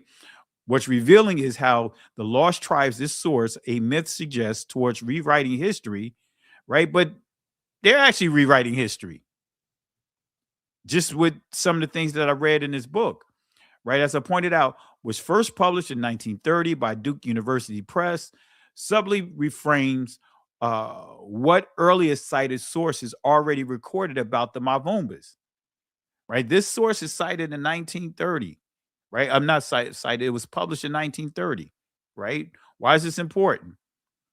Decades early, Elise Reclus, Africa and its Inhabitants, Volume 2, published in English in 1899, with some citations placing parts of the broader translation stream around 1893. So this book is at least 40 years older, or was published well before the latter one that I just highlighted, right? So it documents that the Mavumbas are Judeo's Pretos, in other words, Black Jews, and ties their identity to origin, right, and covenant practice, stating that they were strict observers of the Shabbat, abstaining even from conversations on that day, without any suggestions that they were converts to Judaism, right? So the Lost Tribe, right, that book that I highlighted, injects missionary language, in other words, Christianize or baptism, and then uses Judaism in a way that carries a conversion overtone, as if this identity was adopted through colonial contact. So the practice stays consistent across the record, but within a 40 to 50 year window, the reframing shifts, showing how quickly African Hebrews' identity could be relabeled, reinterpreted, and repackaged through a European lens. Again, this book was written 40 to 50 years later. This book, The Lost Tribes, that I just highlighted with the map, was written afterwards. Africa and its inhabitants 40 to 50 years afterwards, rewriting the narrative. So the Lost Tribes, a myth suggests towards rewriting history, doesn't just discuss identity, it assigns hierarchy, right? It pushes Negroes into the 10 Lost Tribes category while using modern constructs like Ashkenazi and Sephardic to control legitimacy and reserve the I can't even say it now tonight. The authoritative, I can't even say it now. Why can't I say it tonight? I'm getting tongue-tied now, right? Authoritative, right? Blame Berea Scholar. I can't even say it tonight. I'm getting tongue-tied tonight. But authoritative tribes, Judah, Benjamin, and Levi, for those deemed acceptable. Now, I have video clips that I didn't upload here of rabbis doing that. They're quick to say that we are part of the 9 tribes. When they really dealing with the Lost Tribe, they're really dealing with 9 tribes, right? And they want to say that Judah, Levi, and Benjamin belong to the southern kingdom. Benjamin is where the first king came from. Judah, we know that the promise to David, and the Levites, that's the priesthood. So they're willing to say, hey, you know what? We'll just give the Negroes the other tribes, in which there's a Rabbi Shapira that I have on video stating that Israel, right? The big Israel, they're the big Israel, and we are the little Israel. Brian Scholar, you going to say something? And that's why I'm so glad that the Most High had them write the genealogies in the words, so we can see that it's no way that's possible. Absolutely. If you track the genealogy, There's no way with the intermarriage of some of the people in the tribes of Judah and all this. There's no way that's possible because they always dark skin. But even if you give them that, okay, let's say they want dark skin. Let's say the Hamites were there. The interrace, any marriage with the Hamites in Judah cancel that out, and his offspring canceled it out, and David's grandfather and grandmother canceled all that out. So, absolutely, appreciate it, my brother, appreciate it. And so, family, the results is a managed narrative where Negro Israelites can be acknowledged, but only in a diminished role, while priesthood, kingship, and covenant authority remain monopolized through modern labels. So Black Jews, right? When I highlight this, Black Jews, the religious challenge or political versus religion, page 231. And so that's the narrative, right?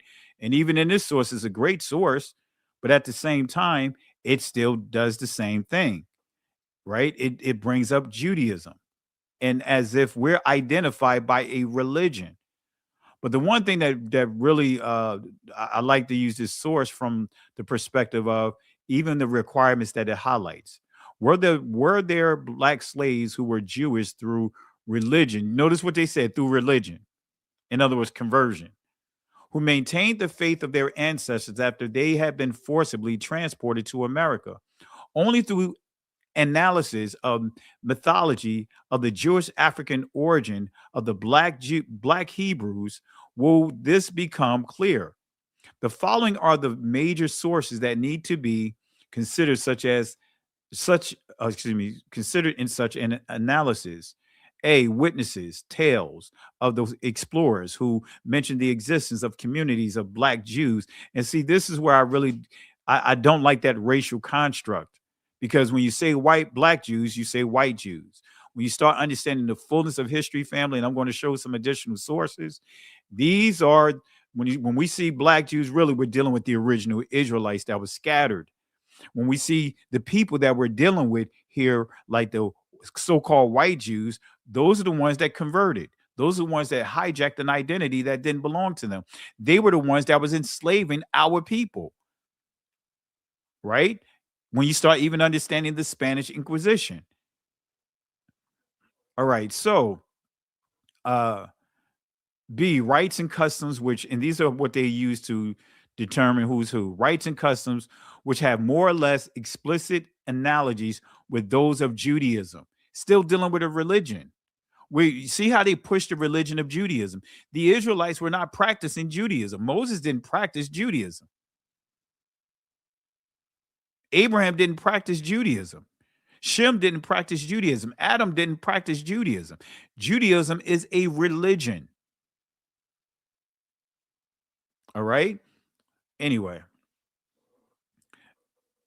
C, the semantics and the dialectology of some African societies reveals some features comparable with those of Judaism.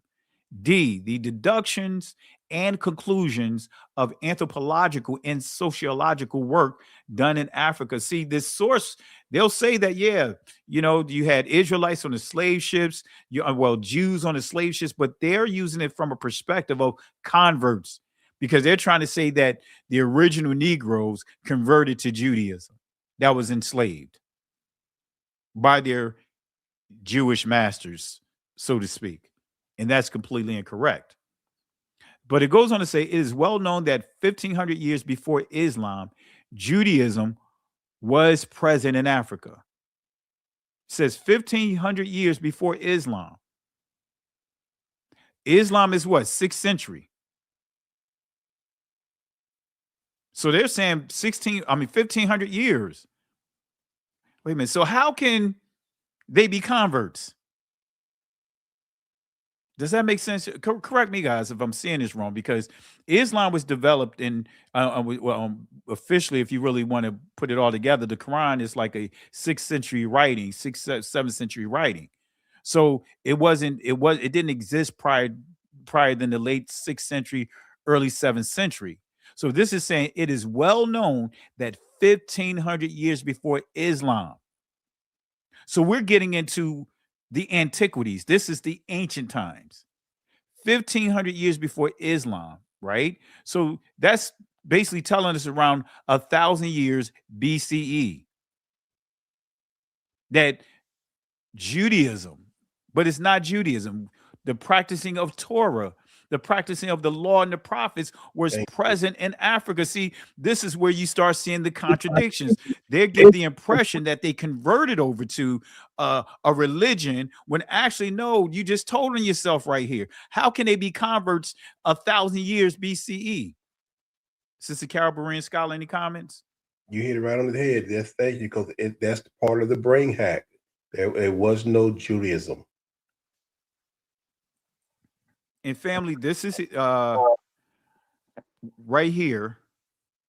I did a screen grab, rather. I say screen drag. I'm mouth all dry. But anyway, 1,500 years. This is what I'm quoting from. Sister Carol, any comments? No, you're absolutely right. Keep on going. I'm on. So you guys, you see the contradictions here. And this is when you're reading these sources, pay attention to the details. Don't just get caught up with some of the top level information. Read the details. Pay attention to the contradictions.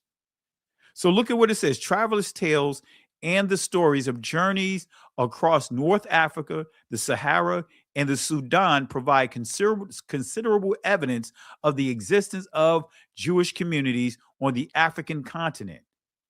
We know that from the time of St. Jerome, 340 to 420, a chain of Jewish commercial towns stretched almost uninterrupted from Mauritania, India. St. Augustine learned Hebrew in Tazim, where there was a Judeo-Syrian colony which came from Cyrenaica. These groups went as far as Akkar in the southern Sahara, and according to the Chronicles of the Sudan, or I cut it off there, but they're contradicting themselves. They're trying to say that they were converts, but then they also acknowledge their existence, at least 1,000 years BCE. Contradictions, family. Contradictions. All right. But let's use a source that's older than the lost tribes, right? The lost tribes, right? That we highlighted, that deception. Let's even use a source that goes beyond what I just read to you about the Black Jews, right? Let's go to some sources here. Let's deal with the Jews of Spain and Portugal and the Inquisition. Let's see what they say here. They're not going to mention anything about converts. The circumstance induced King John to hasten their departure from Portugal, for which purpose ships were duly provided according to the agreement. But such was the temper of the captains and sailors that they subjected the Jews to the hardest possible conditions. They plundered them of their goods and valuables, even to their very clothes, and landed them naked and bare of everything on barren points of the African coast, leaving them to die of starvation or to be sold into slavery to the Moors. Nor was this all. The king arrested from their parents all children between the ages of 3 and 10 of those Jewish immigrants who from poverty or otherwise had omitted to pay capitation tax on entering, or who were forced to remain in Portugal, and had them transported to the newly discovered island St. Thomas, which then they swarmed with alligators and other beasts of prey to be brought up as Christians. So these are Israelites. These are Negro Israelites. But I'm going to give you another source here just to make sure you guys understand what we're reading here.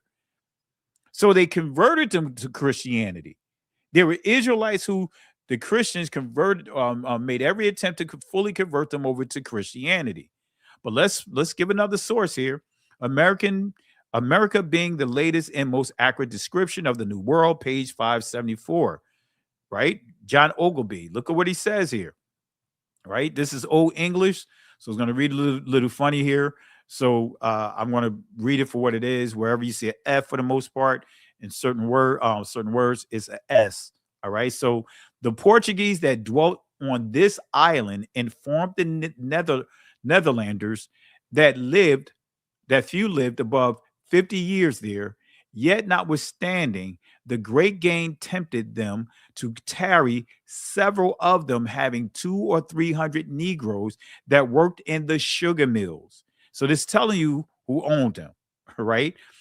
That John III, King of Portugal, sent a colony thither above 200 years before, whom, though the unwholesome air destroyed, yet the place was not left desolate, for he sent new inhabitants who first settled in Guinea, next in Angola, and lastly on the island of St. Thomas, lastly on the island St. Thomas, that so they might be the better used to the air that the said king sold all those Jews for slaves that refused to embrace the Roman religion and caused their children to be baptized. So it's saying these people were banished to these Portuguese territories to be enslaved because they did not want to receive or embrace Catholicism.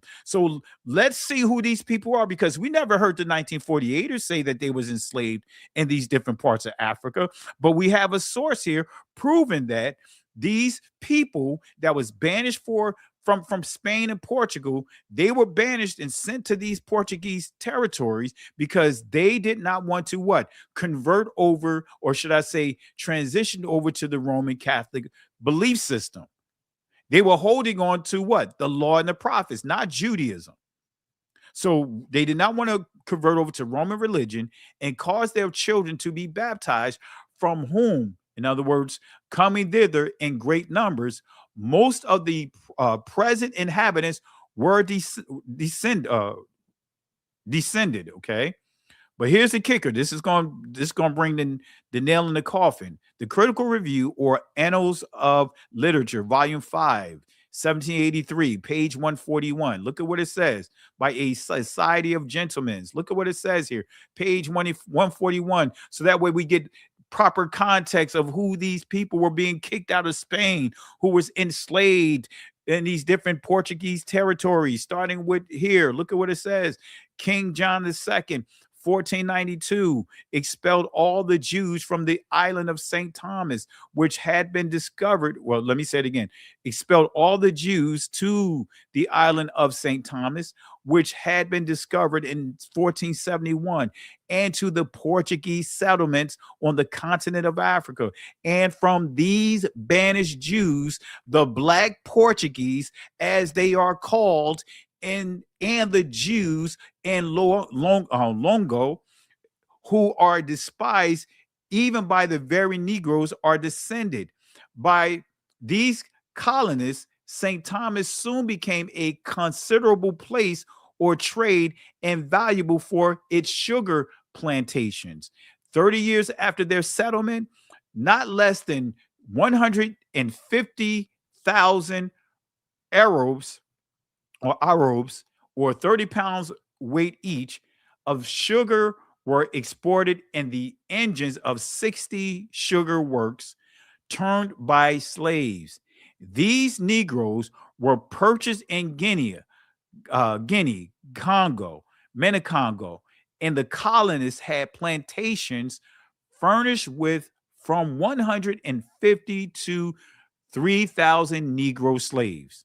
Any comments, Sister Carol, Berean scholar? Right. So far, we proved with this source that completely knocked that whole source that we read from the lost tribes. Right, when they're trying to suggest that converts, Judaism. This here makes it clear that these banished people from Spain and Portugal were Negroes who did not want to bow down to Christianity. They got banished to parts of Africa, Portuguese territories in different parts of Africa. Anyway, go ahead, guys. You guys go ahead and cook a little bit. Keep going. This source No, after you're source. right. Keep on going.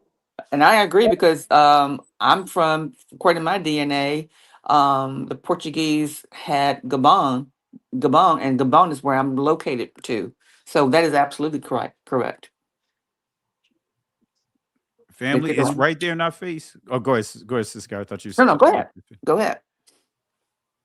So, family, come on, family. Here it is. This is the proof. Y'all screenshot this stuff. Make sure you save this for your records, because this is the stuff they want to erase. This is the stuff they now starting to put prices on. Come on, family. It's right here. It's right here. It's right here, family. We're using their sources, the sources that they hid from us, until they decided to do something smart. Make it all electronic, right? They just didn't think that we were going to, according to them, because they look at us that like we're not smart, but they didn't think that we were going to these sources and extract this information. All right. Let me rewind it because I see someone asking, what book is this from? Here it is. The Critical Review or Annals of Literature, Volume 5 by a Society of Gentlemen. All right. Where did I leave off at? All right. I think I read it all. Yes, I did. So again, these are not rhetorical claims. They are conclusions. That's why I want to read this disclaimer. You hear it a few more times. They are conclusions drawn from documented sources, and they demand an honest accounting of history. Okay, let's continue.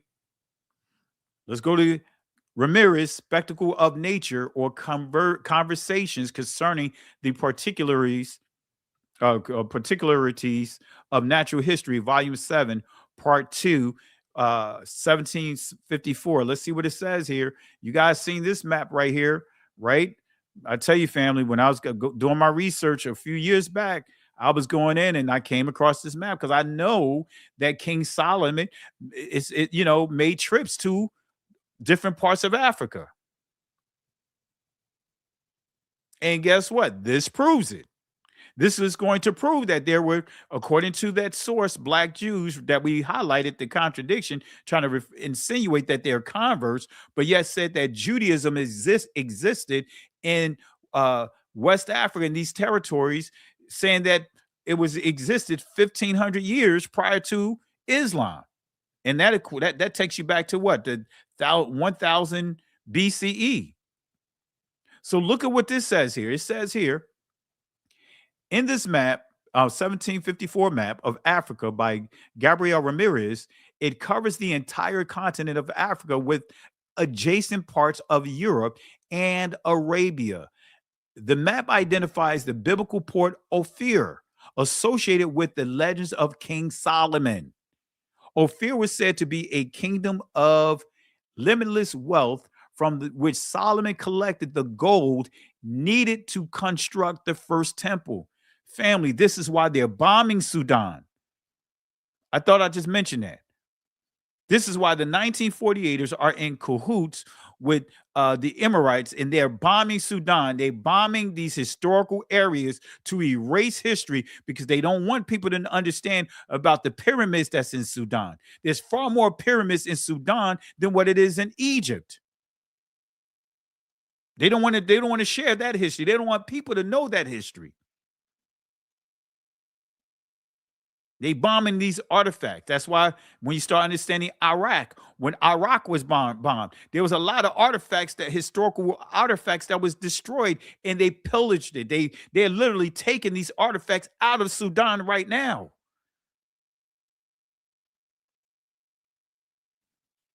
So look at this here. Limitless wealth from which Solomon collected the gold needed to construct the first temple.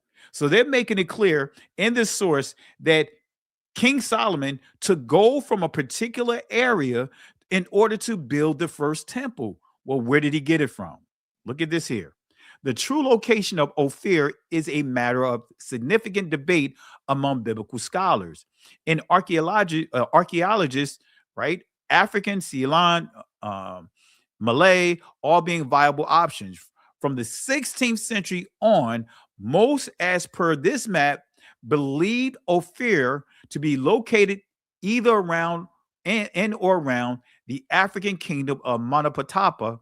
The gold-rich kingdom includes parts of modern-day Mozambique and Zimbabwe. The map also identifies Tarshish, Tartesso in southern Spain. Another kingdom from which biblical legend, from which Solomon was believed to have acquired ivory and other valuables, and also from which he initiated his mission to Ophir. Right? So let's go ahead and highlight this here. So let me highlight 3 critical points of this map. Right? You guys see this on your screen, right? Let's highlight 3 critical things. And I hope you guys can see this here. Let's start with this first one. Martilos Tyrios Hebreos, transliterated, it reads, Sea of the Tyrian Hebrews. So this is telling you this area, these are ancient Hebrews. And according to the Black Jews source, it said that Judaism was in this area for 1,500 years before Islam. But we know we're not dealing with a religion, we're dealing with culture. Any comments, guys? And it says in in First King where Solomon sent those ships. Oh, I got that. I got that. Look at this here. Second Chronicles, okay.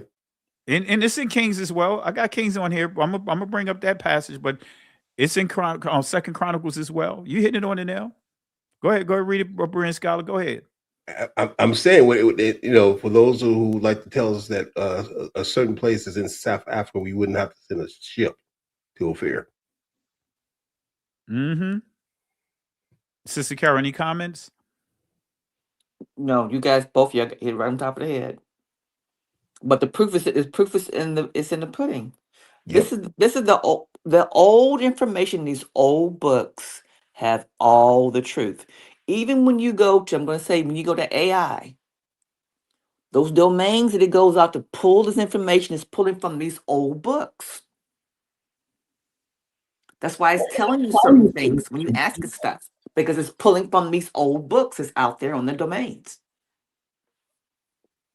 which confirms what we're talking about. Absolutely. And absolutely referring with what it says in the scriptures. Exactly. And I came across this just studying the maps.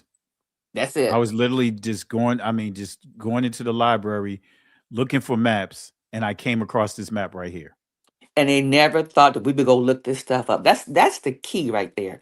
They never thought in hundreds and hundreds and hundreds upon 100 years that we would never go look this information up, because this information was for them to keep for their history, so they can give it to their children and generation upon generation, because they're supposed to be ruling over us.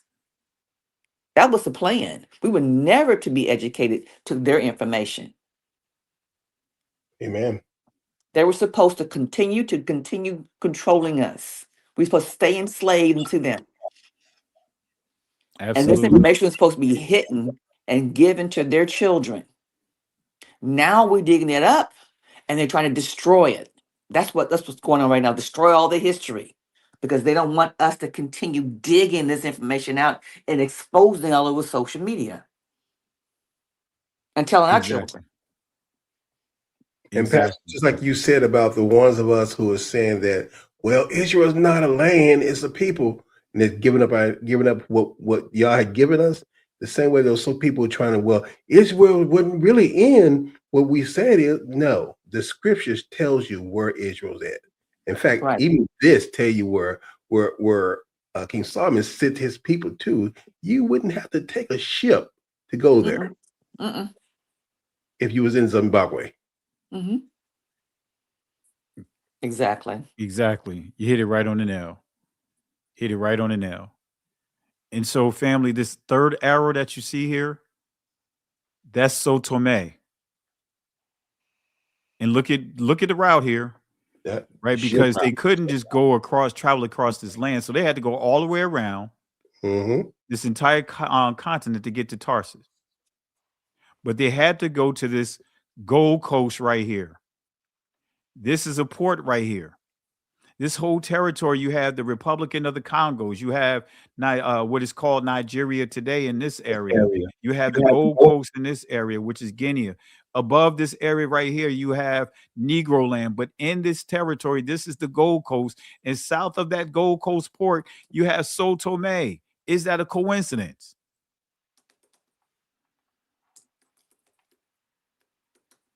So this tells you that they didn't just go to Sofer, but they also landed in this territory here to get the gold. 1 Kings chapter 9, verse 27, 28. Is that what you're referring to, Berean Scholar? Yes, sir. Yes, sir. Brilliant minds think alike. In Hiram. Now, Freemasons, y'all know this passage. So I know this from being in Freemasons when I used to be a Freemason. Because this is basically what they'll point you to when you're dealing with the initiations and all that, the history of the Freemasons. They'll say Hiram was a Freemason, Hiram Abiff. And I was like, wait, that was part of my research. Wait a minute. Let me do some further searching on this, because Hiram all and this, the stories that the Freemasons will share. Hiram sent in the Navy, his servants, shipmen that had knowledge of the sea with the servants of Solomon, and they came to Ophir and fetched from thence gold 420 talents and brought it to King Solomon. But we know they also went up to the Gold Coast. And also, Berean Scholar, you shared this about the diamond mines and others that's in South Africa. Yes. Okay, so family, we have it right here. This is actually proving the biblical text. Solomon not only just did his soldiers travel, Solomon himself traveled. So lastly, this island here that I identified with it on the map, identified as Sao Tome, also known as St. Thomas. But this, you guys remember this from the video? That area right there, look at what it says. Wida. Mm-hmm. Or Wida. Wida. And it tells you that this is what? The Gold Coast, when we really understand this section here. And going back to this map, Sao Tome is right here. All right? But look at that. This is a deception that was written on top of this by Christians, those that's trying to give the impression and want to tie in the Israelites that was here and connect them to the Christian stuff. Correct. To minimize that they were practicing Torah, as we already proved with their own sources. But then another section you see here, Negro land. I remember when I first presented this to a church that I taught this truth to, they laughed. Unfortunately, where the pastor is now that took over, they just do all of this stuff aside. I have the video when I shared this truth to them. They were laughing on camera, like, Negro land, yeah, nigger, yeah, right. Until I showed them the map, till I pulled out the Jewish almanac. Sister Carol, I'm not sure if you even remember that one. I remember that. And they were like, they was in shock when I said, you could hear them say Negro land, haha, yeah, right, until I pulled it up. And then they got hushed. And all that means is the land of the blacks. That's all it means. Yeah. They know what color we are and who we are. And needless to say, unfortunately, the pastor that took over that ministry called himself one of the pastors that started throwing me up under the bus. Right. And I was really good friends of the pastor that actually founded that ministry. But anyway, so the contradiction, right, in the source that I shared, because it says here, let me pull it back up. All right, let me go back here. It says, I'm credibly informed that a country about 100 leagues north of the coast of Guinea is inhabited by white men, or at least a different kind of people from the blacks who wear clothes and have a use of letters, make silk, and that some of them keep the Christian Sabbath. That is all deception, family. Every time you see anything that's creative, they take away the dark skin and make it white. Exactly. These people are Exactly. civilized. They have skills. They're skillful, so they cannot be dark skinned. In the picture you got right there, Pastor, that doesn't show the change they got on our minds, because when you told those people, it's just like some people we talked to today. You tell them to them is the same quote we use from Harriet Tubman. She could say, "I would have freed a lot more slaves if they didn't know if they knew they were slaves." Exactly. Exactly. And even to this day, many of them believe they're free.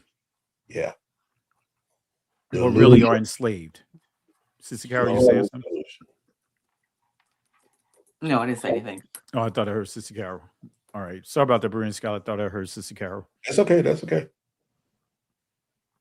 So, family, the contradiction isn't that the Mavumbas changed their worship day. It's that Europeans mislabeled what they were seeing, because they weren't worshiping on the first day of the week. They was honoring the Shabbat.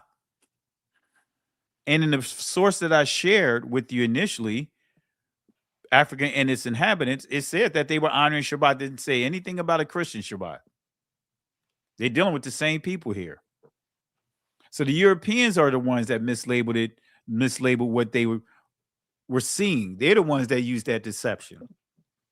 So in this 1710 Herman Mall map claims some inland West Africans kept the Christian Shabbat, but Elise Recluse, or Reckless rather, he's far more specific, describing the Mavumbas as strict observers of the Shabbat, abstaining even from all conversations on that day, and noting the Portuguese called them Judeos Pretos, in other words, black Jews.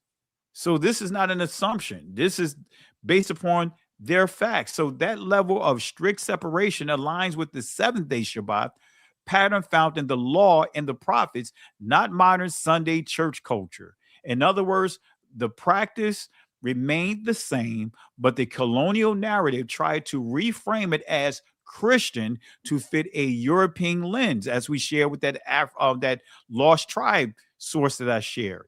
They want to insert this conversion by using the words Judaism,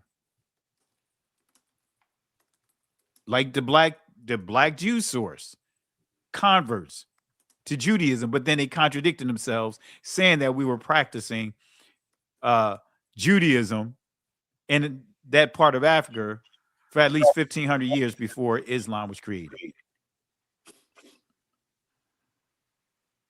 Let's go back to African and its inhabitants, volume 2, right? Page 267.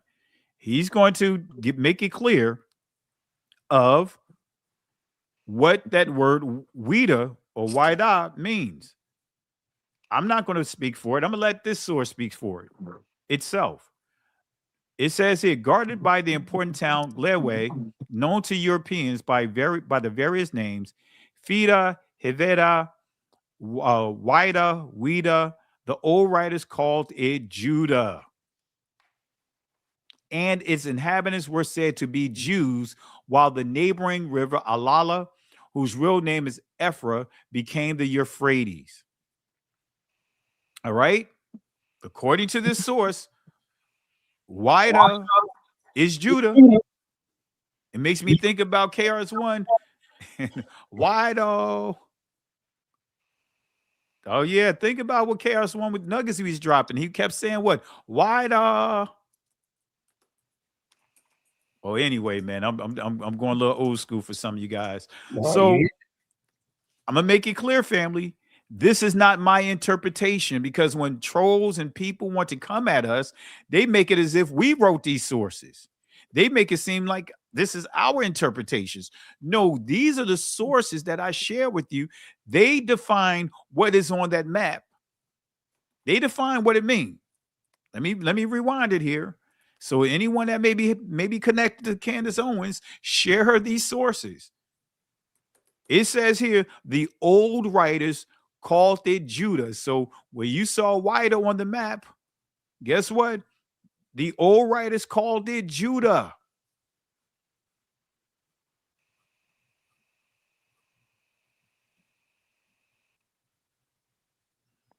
So according to the source, Wida is Judah. Wido, now that's stuck in my head. So the fact that, right, that this is the testimony of earlier writers preserved in a documented historical work, and this isn't an isolated reference, family. It's not.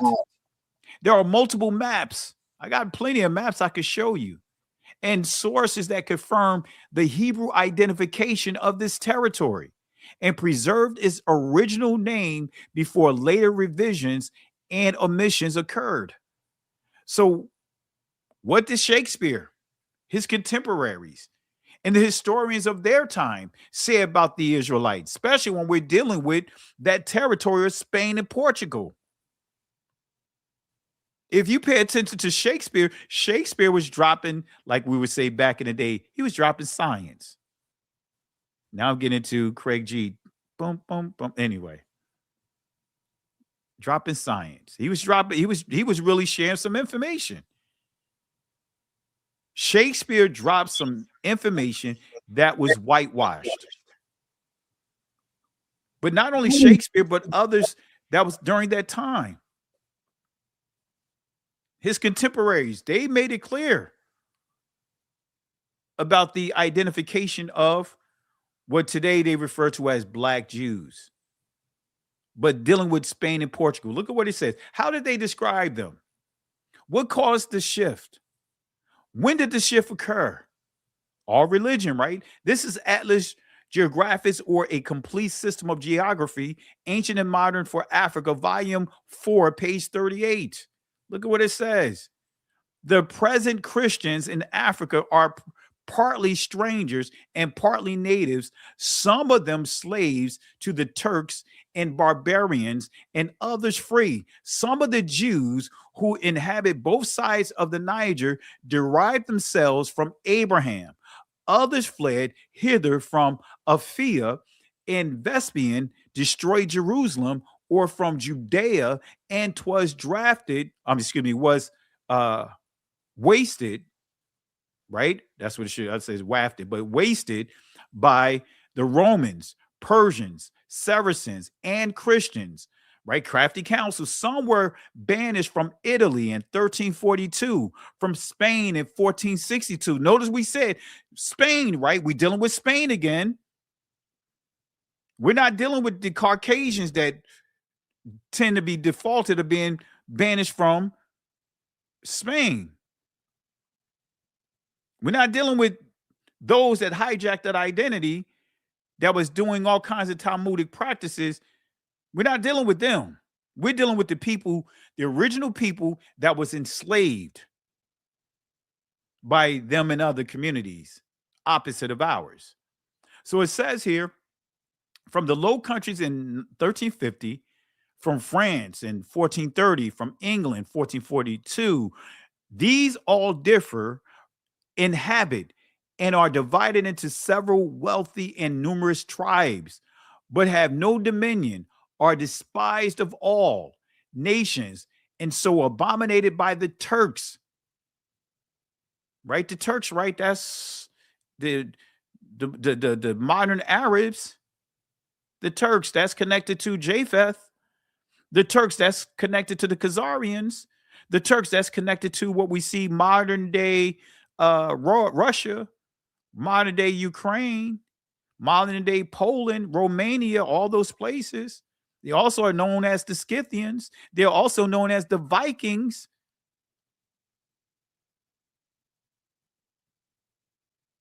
It says here that they are not admitted to be Mohammedans unless first baptized and then made use of only to receive their customs and gather in their taxes.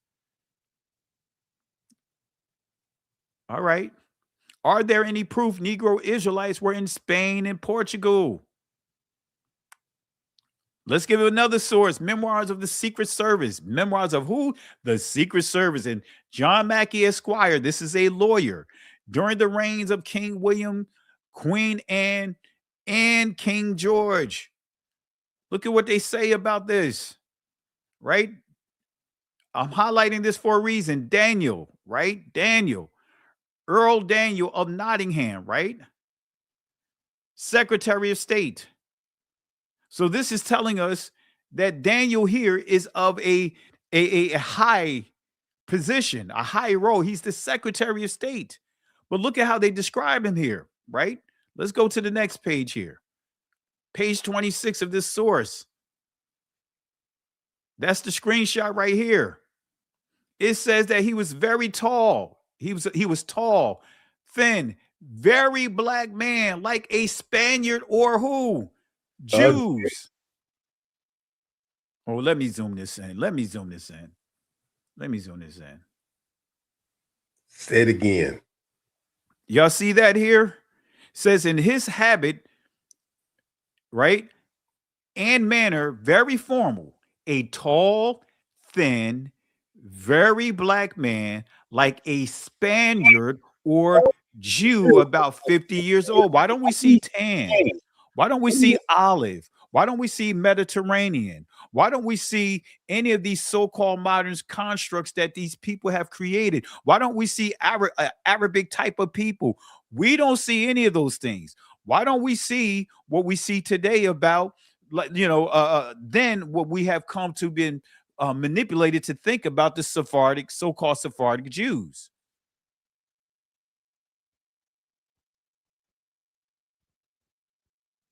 Any comments, Berean scholar, Sister Carol? Keep dropping these sources, man. Everybody should be going back when this is over, screenshotting, looking up these books. I looked up 3 of them where you was going, but I had to stop to listen and making these screenshots. Guys, this is evidence that nobody can deny. Come on, family. So when you start understanding what these racist anthropologists, they're the ones that created Mediterranean. Mm-hmm. They created the term olive, even though we know a ripe olive is blue-black. They created the Arabic type, anything but the Negroes, anything that they can hold on to but the Negroes. Come on, family. I'm showing you nothing, giving you nothing but truth right here. Facts. But we're not going to stop there. See, Mackey doesn't say tan. He doesn't use the word swarthy because we know swarthy can be very dark, but some also would say it could be what? A light brown. He didn't say dark. He says a tall, thin, very black man. So this is an ambiguous complexion description. Like a Spaniard or Jew proves the comparison being used in that period of time, not our period of time. During that time, he's describing the Spaniards. He's describing who? The Israelites during that time, not having it redefined in the time that we live in today. If you leave it up to those that hijacked it, identity, those in the Christian and Catholic Church, they'll say black don't mean black back then. They'd come up with anything. You know what I mean? Remember that, Sister Carol? They was coming up with all kinds of stuff. Well, black doesn't mean black. Exactly. Huh? Wait, what? Anything to discredit. Yes. So Spaniards and Jews were common reference points for a very dark complexion. The comparison assumes the reader already understood that Spaniards and Jews were often described as very dark or black. Right? So this exposes the modern rewrite. In other words, today, Jews is treated as a white phenotype. That's the default. It exposes this. It exposes this lie. So modern narratives often treat ancient Israelites and the descendants during this time, right, so-called Jewish, right, appearance as this. This is how they treat their appearance, as this. European, in other words, European white, in other words, Ashkenazic by default. Middle Eastern, in other words, olive at most. But guess what? Never what? If we use that construct, black. Come on. Because they made sure that the word black is demonized. It's the lowest of the lowest. Going back to the institution of race, right? The byword that we talked about in Deuteronomy 28. So this 1773 quote proves that in English discourse, Jews could be used as, man, my typo, I'm off tonight, boy. Could be used as a complexion comparison for those that say color doesn't matter. But when you see during that time, the word Jew can be a color complexion, a visible type descriptor, a category of dark appearance. Come on, family. So the modern so-called white Jew default is not timeless, but it's a later social construction. It's modern, family. It's not an ancient construction. It's recent. So this quote proves that in the 1700s, the so-called Jew was not a protected European whiteness category. It was commonly associated with darkness to the point where an author could call a man very black and say he looked like a Spaniard or a Jew without being called anti-Semitic. Now today, because of the manipulations of the 1948ers, they'll say, hey, you know what? That writer was anti-Semitic. They always had hatred for the 1948ers. You know how they paint that picture. Woe is me. They'll say anti-Semitic is the hate that continues to mutate.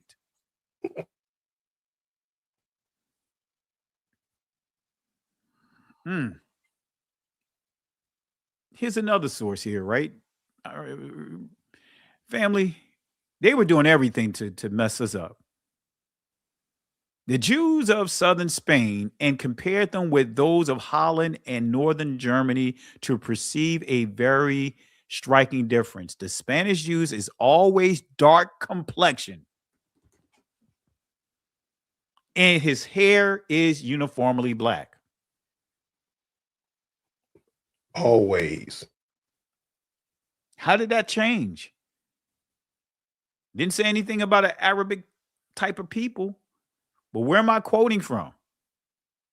This is where I'm quoting from. A treatise on physical geography comprising hydrology. Anyway, you guys get it. I'm not going to read all that. This argument from intermixture is further rebutted by historic knowledge. Thus, the Jews are a people who have ever, according to the prophecy, dwelt alone without intermixing with nations to this day. Now, this separate race, all descended from brown ancestors for Abraham, Isaac, and Jacob, must have been as dark as Mar Yohanan, if not darker, exhibit every shade of color from the black Jews of Malabar, of whom we have such an interesting account by Dr. Claudius Buchanan, to the rose and the lily complexion of the Jewesses, on the banks of Elbe. We need go no further than the Jews in southern Spain. Look at what they say about the Jews in southern Spain, and compare them with those of Holland and northern Germany to perceive a very striking difference. It says here, the Spanish Jews is always what? Dark complexion, and his hair is uniformly black. Whilst the German Jews is often as fair as any German, and has light or red hair with blue eyes. The various shades of observable of color observable among the Negro or African race tends to the same conclusion. Along the coast of Guinea, which is low marshy and hot, we find jet black complexions, and this is the very country from which American Negroes have been derived. Oh, come on now. Is that a mic drop right there?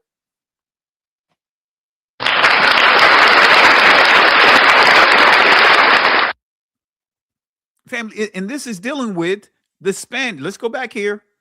It says here the Spanish Jew is always dark complexion and his hair is uniformly black, whilst the German Jew is often as fair as any German and has light or red hair with blue eyes.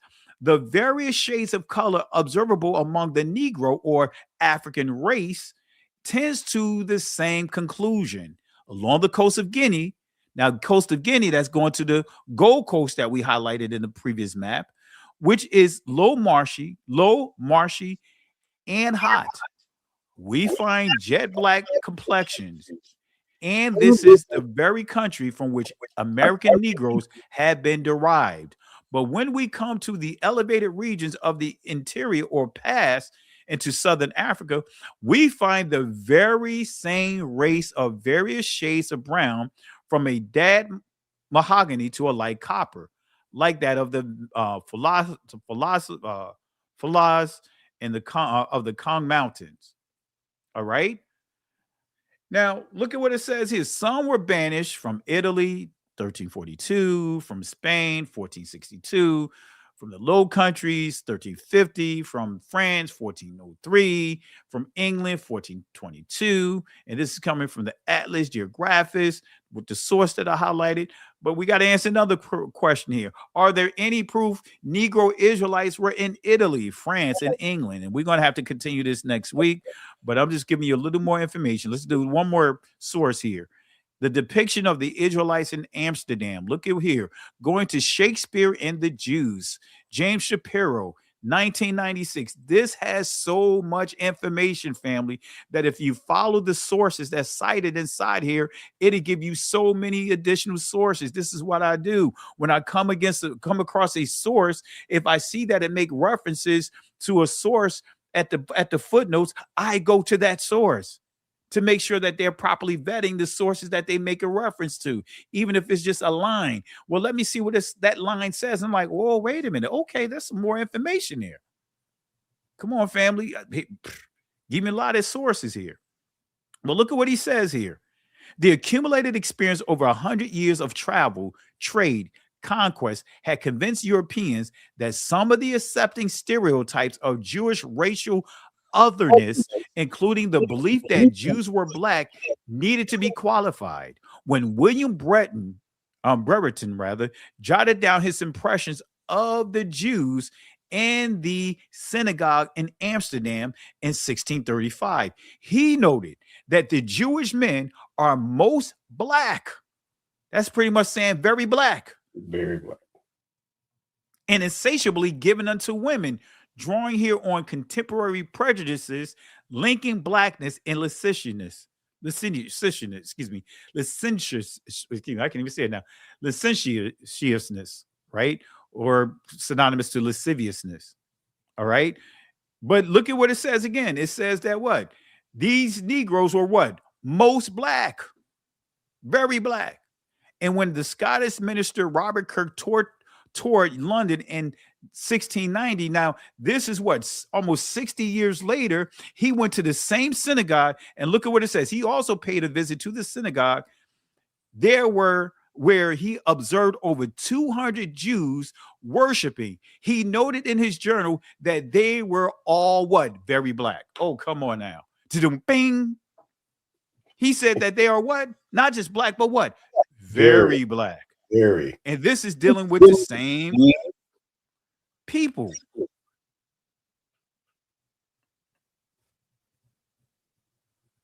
And indistinct in their reasoning as gypsies. All right. So it goes on to say, the mission observes is only true of Portuguese Jews who, marrying always among one another, beget children like themselves.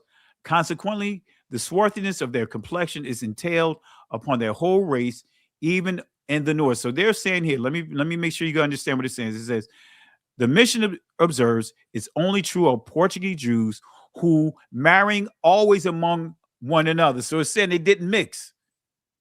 They stayed within. So they maintained what? Their appearance. This is why you see Brereton record that in as I go back here, this is why it says in Amsterdam, right? It was visited in 1635, said that they were most black or very black as far as the Jews there. But then 60 years later, saying the same thing. Said Robert Kirk visited here and he noted the same thing. They were all very black because they dealt what? Within. Oh man. Come on, family. Consequently, the swarthiness of their complexion is entailed upon their whole race, even in the northern region. But the Jews who are originally of Germany, look at how they make the contrast. This is where you start seeing the converts.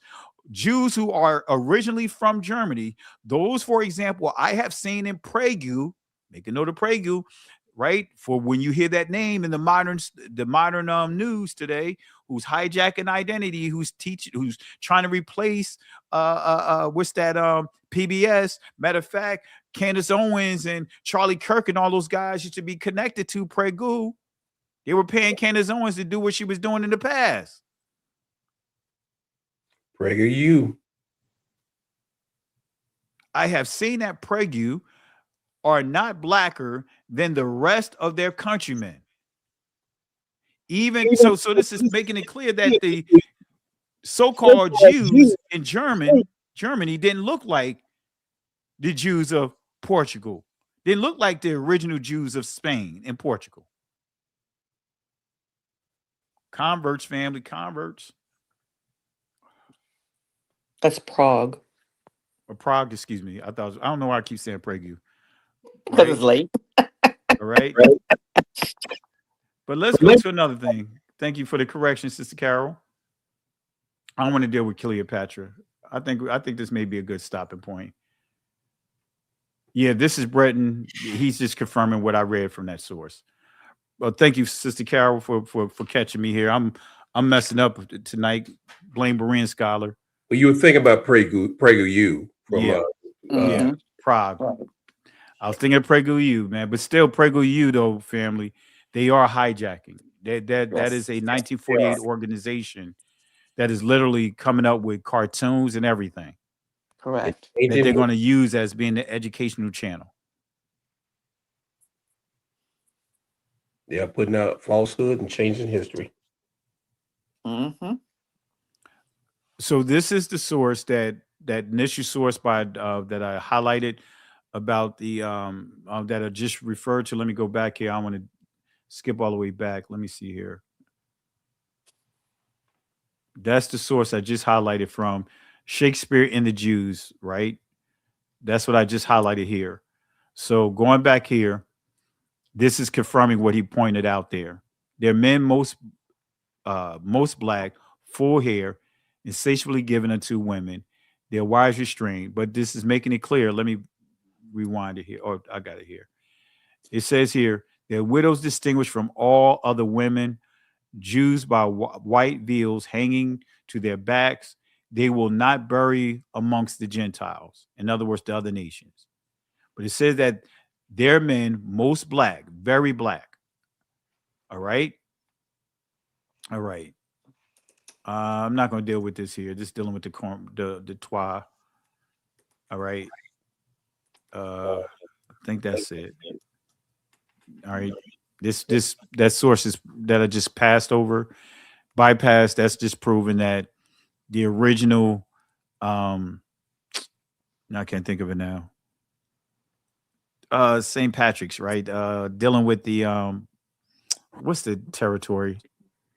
Ireland. I'm drawing a blank now. What's that? Scotland. Scotland, yeah. The original area were Negroes. And what you hear about this, when you understand the story of St. Patrick's, is really a genocide.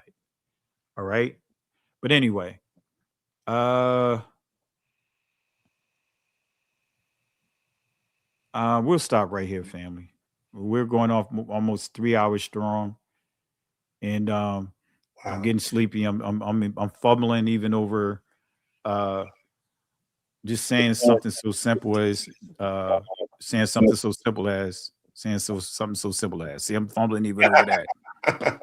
Right. So, but we'll continue this this discussion. We'll do a part 2 to go even further next week. We'll do it next Shabbat. We may even do a special lesson tomorrow night, being that Monday is a day off for so many of us. So I may do something tomorrow night. We'll see. But guys, what do you guys think? Any thoughts you guys want to give before we wrap up? I know that YouTube probably already trying to flag this. They probably put some yellow markers and all kinds of stuff over this video. Sister Carol, you experienced where we were actually live and he kicked us off. Oh yeah, that was wild. He did that a couple of times and then gave strikes to go with it. Yep, exactly. Put you in jail. Put you in prison. Mm-hmm. Yep. You know, so any thoughts or comments that you guys want to? I just want to say that the Bible connects all this history.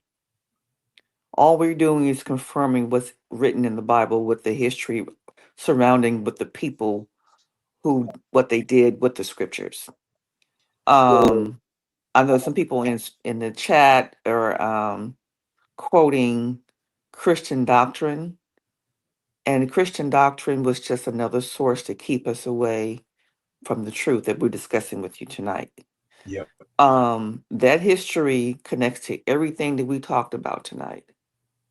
The things that happened to us, the people who was involved in handling us, up to today. But this history matters, and we need to look at it as such. It's out there if you want to go dig it out and connect the dots. And they don't want us to connect the dots. They want to keep you bound in the doctrine that they've been given to us since you were at birth by your parents, giving you Christian doctrine. Christian doctrine is not what the Most High lives by. He lives by His word. And the things that these people did with the word to make it be something else, which proves with this history that we show you tonight and what they did. They changed names. They changed the maps. They changed the language. They changed the people. They changed the ethnicity. And you need to ask yourself, why did they go to such lengths to do all of this? What were they hiding, and why were they hiding it? And why did they come up with this doctrine to make you start thinking that everything was white and white was right, and we bow down to white? That should be a red flag. And another red flag is, why do they hate us so much? Of all the groups of people on this planet, they hate us the most. And the people who's pretending to be the chosen ones, they want you to love them. Ask yourself why.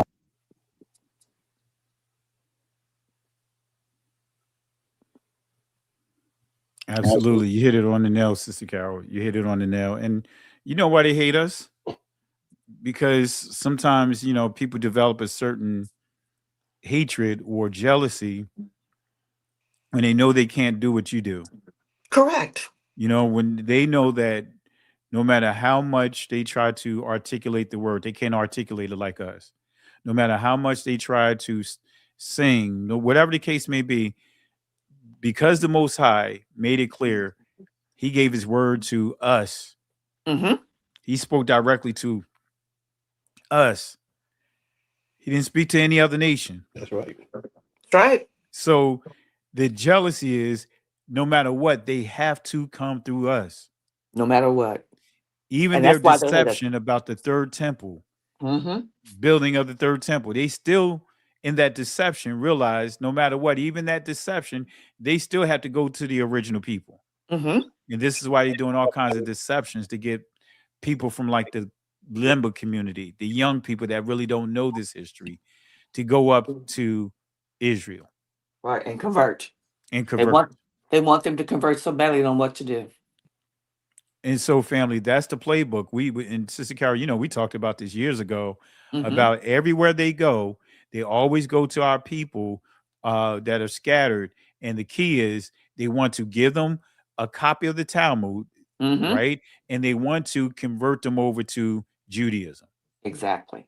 So they can control the narrative. Exactly. Now they want to get them practicing Judaism. Exactly. Which in itself is a witness to the fact that if you find a people who are bloodline to the ancient Israel, why they have to convert to anything? Right, exactly. And see, that's, believe it or not, if you look up the decision by the council, because they were doing all kinds of stuff, for example, to the Ethiopians, right? And the council ruled that they don't have to convert over to Judaism. That just occurred last year. But the key is, why are they even in the decision making? They shouldn't even be in this position of determining who's who. Why is it you even have an organization that's American based, the what's they call it, the Jewish Agency? That's a American organization, but they're used to filter who's who, right? To say who's supposedly Israelites or not, or Jews, so to speak. And that's where they're strong, by keeping that propaganda out, because they always saying things like the video you showed most of the time. We know y'all lost some of this, and y'all not keeping these. Y'all corrupted this. They're trying to say that they, since they've been away from Israel, that they lost something. Yeah.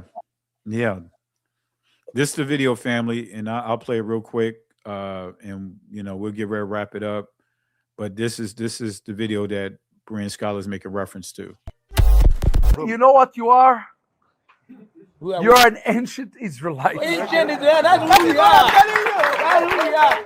So if you give me time, if you give me time, but all that he said, I know. We don't have so many years. I know. Look at this. This is pages and pages of notes. And I promise we'll give more teaching.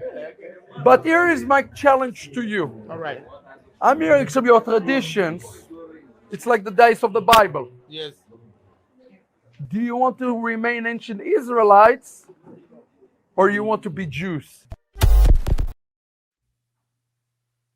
And family, he's one of the culprits.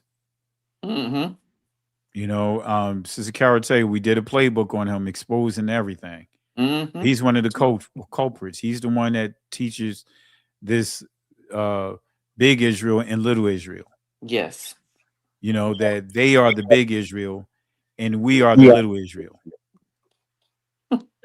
He one breath he say, hey, he got a revelation from God that we are Israelites. But then they had to push that authoritarian approach, in a nutshell, saying that we are little Israel. They are big Israel. We are, as he tried to say, God or Dan, use those tribes. But they never want to admit any other thing outside of that.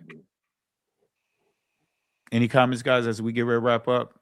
It's silly that they think that you swallow that 12 brothers are different colors. Yeah. It's the cult of Baal. That's what it is. It's that cult of Baal that they have to keep their beast system intact. Yes. Yeah. That's what it is. And family, let's stop giving them that power. Let's get away from that stuff, man. That's what we're doing, right? And that's why we go hard the way we go hard.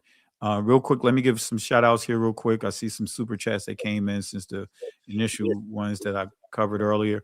I want to say, if it comes up, shout outs to Eddie Truelove. Thank you for the super chat. Really appreciate you, Elder, in the building. Bethia, thank you for the love and support, holding things down in California. Hallelujah. Appreciate it. Pastor on Fire, thank you. Really appreciate it. Miss Make Me a Drink. Be blessed, family. Be blessed, family. Thank you for the super chat. Really appreciate it. And family, show some love. Really appreciate it. Sorry about that, Sister Carol.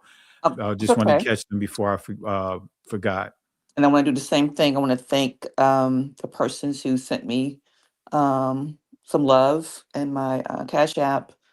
Sandra Phillips, Kalita Duncan, and my brother Daryl, brother Beren Scholar. Thank you, all three of you, for your love and compassion that you showed me through my bereavement. Thank you, family. Really appreciate it. And we're going to go ahead and go around the room. We're going to go ahead and wrap this up. Sister Carol, since you're right there, any final words you want to share with the people, or that's it? What you just shared? Just want to say, just study yourself, improve yourself. I can't get the words right. I'm acting like you now. Hey, Study to come show on your, now. study yourself to show proof. Go deeper. Don't do the surface stuff. We got too much technology now that we can dig into the information that's out there. They don't want us to find it, but you can find it. They can't take they can't get rid of everything. There's too much out there now. And they wrote it all. Remember how they came after Farrakhan and he used all their sources to write books about Yeah. things and how Yeah. angry they got?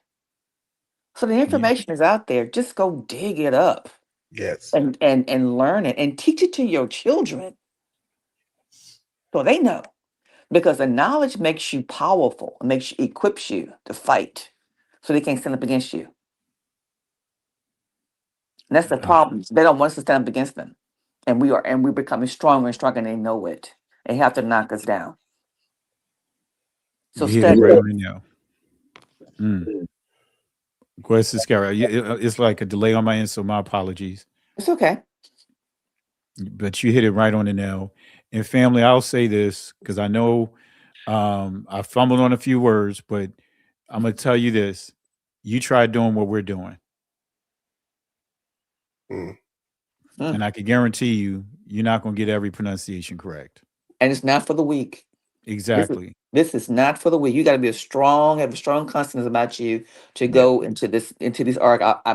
Our girl Candace Owens, I give her all due respect because she is standing on a lonely island by herself with a bunch Exactly. of crocodiles and all kind of reptiles all around here trying to take her down. And that girl is holding on. It's Sister Carol, real quick. Post your Cash App again into the chat because someone said they missed your Cash App. So drop it in the chat again. And to your point, Sister Carol, she's rolling. Yes, And matter she of fact, is. that's the thing I want to point out. I know you guys didn't get a chance to share your thoughts. I played the video when she was basically saying Kanye West is sleeping, or maybe still sleeping. So she taking a baton. So it's like she was actually waiting for him to lead the way. Mm-hmm.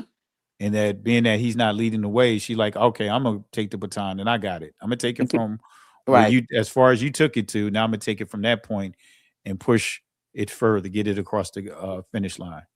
Exactly. Exactly. And she's doing it. Yeah. Yeah. Yeah. All right. Anything else, sis you want to share? Oh, that's it. I mean, that's all I had to say. Just please study. There's no excuse for you not to know this information. And don't allow, I'm going to say this very, very politely, don't allow your ignorance to hold you back and bound you. Thank you. Yes. Thank you. Yes. Absolutely. Absolutely. Berean Scholar. Just next like up, we're going symphony on you. Next up, I believe that's me. Anyway, go ahead. We are destroyed by the lack of knowledge. It's not that we didn't have knowledge; we rejected it. And it's all these sources that was put out tonight. Everyone, there's over 600 people. There was over 800 people on this live. Everybody screenshotted and learning these facts and being able to disseminate those with your friends, family, work people. We can wake up our people in these last and evil days. It's time for us, like we need to go deeper. We need to be willing to be able to give account of who we are and why we are. We are not a religion.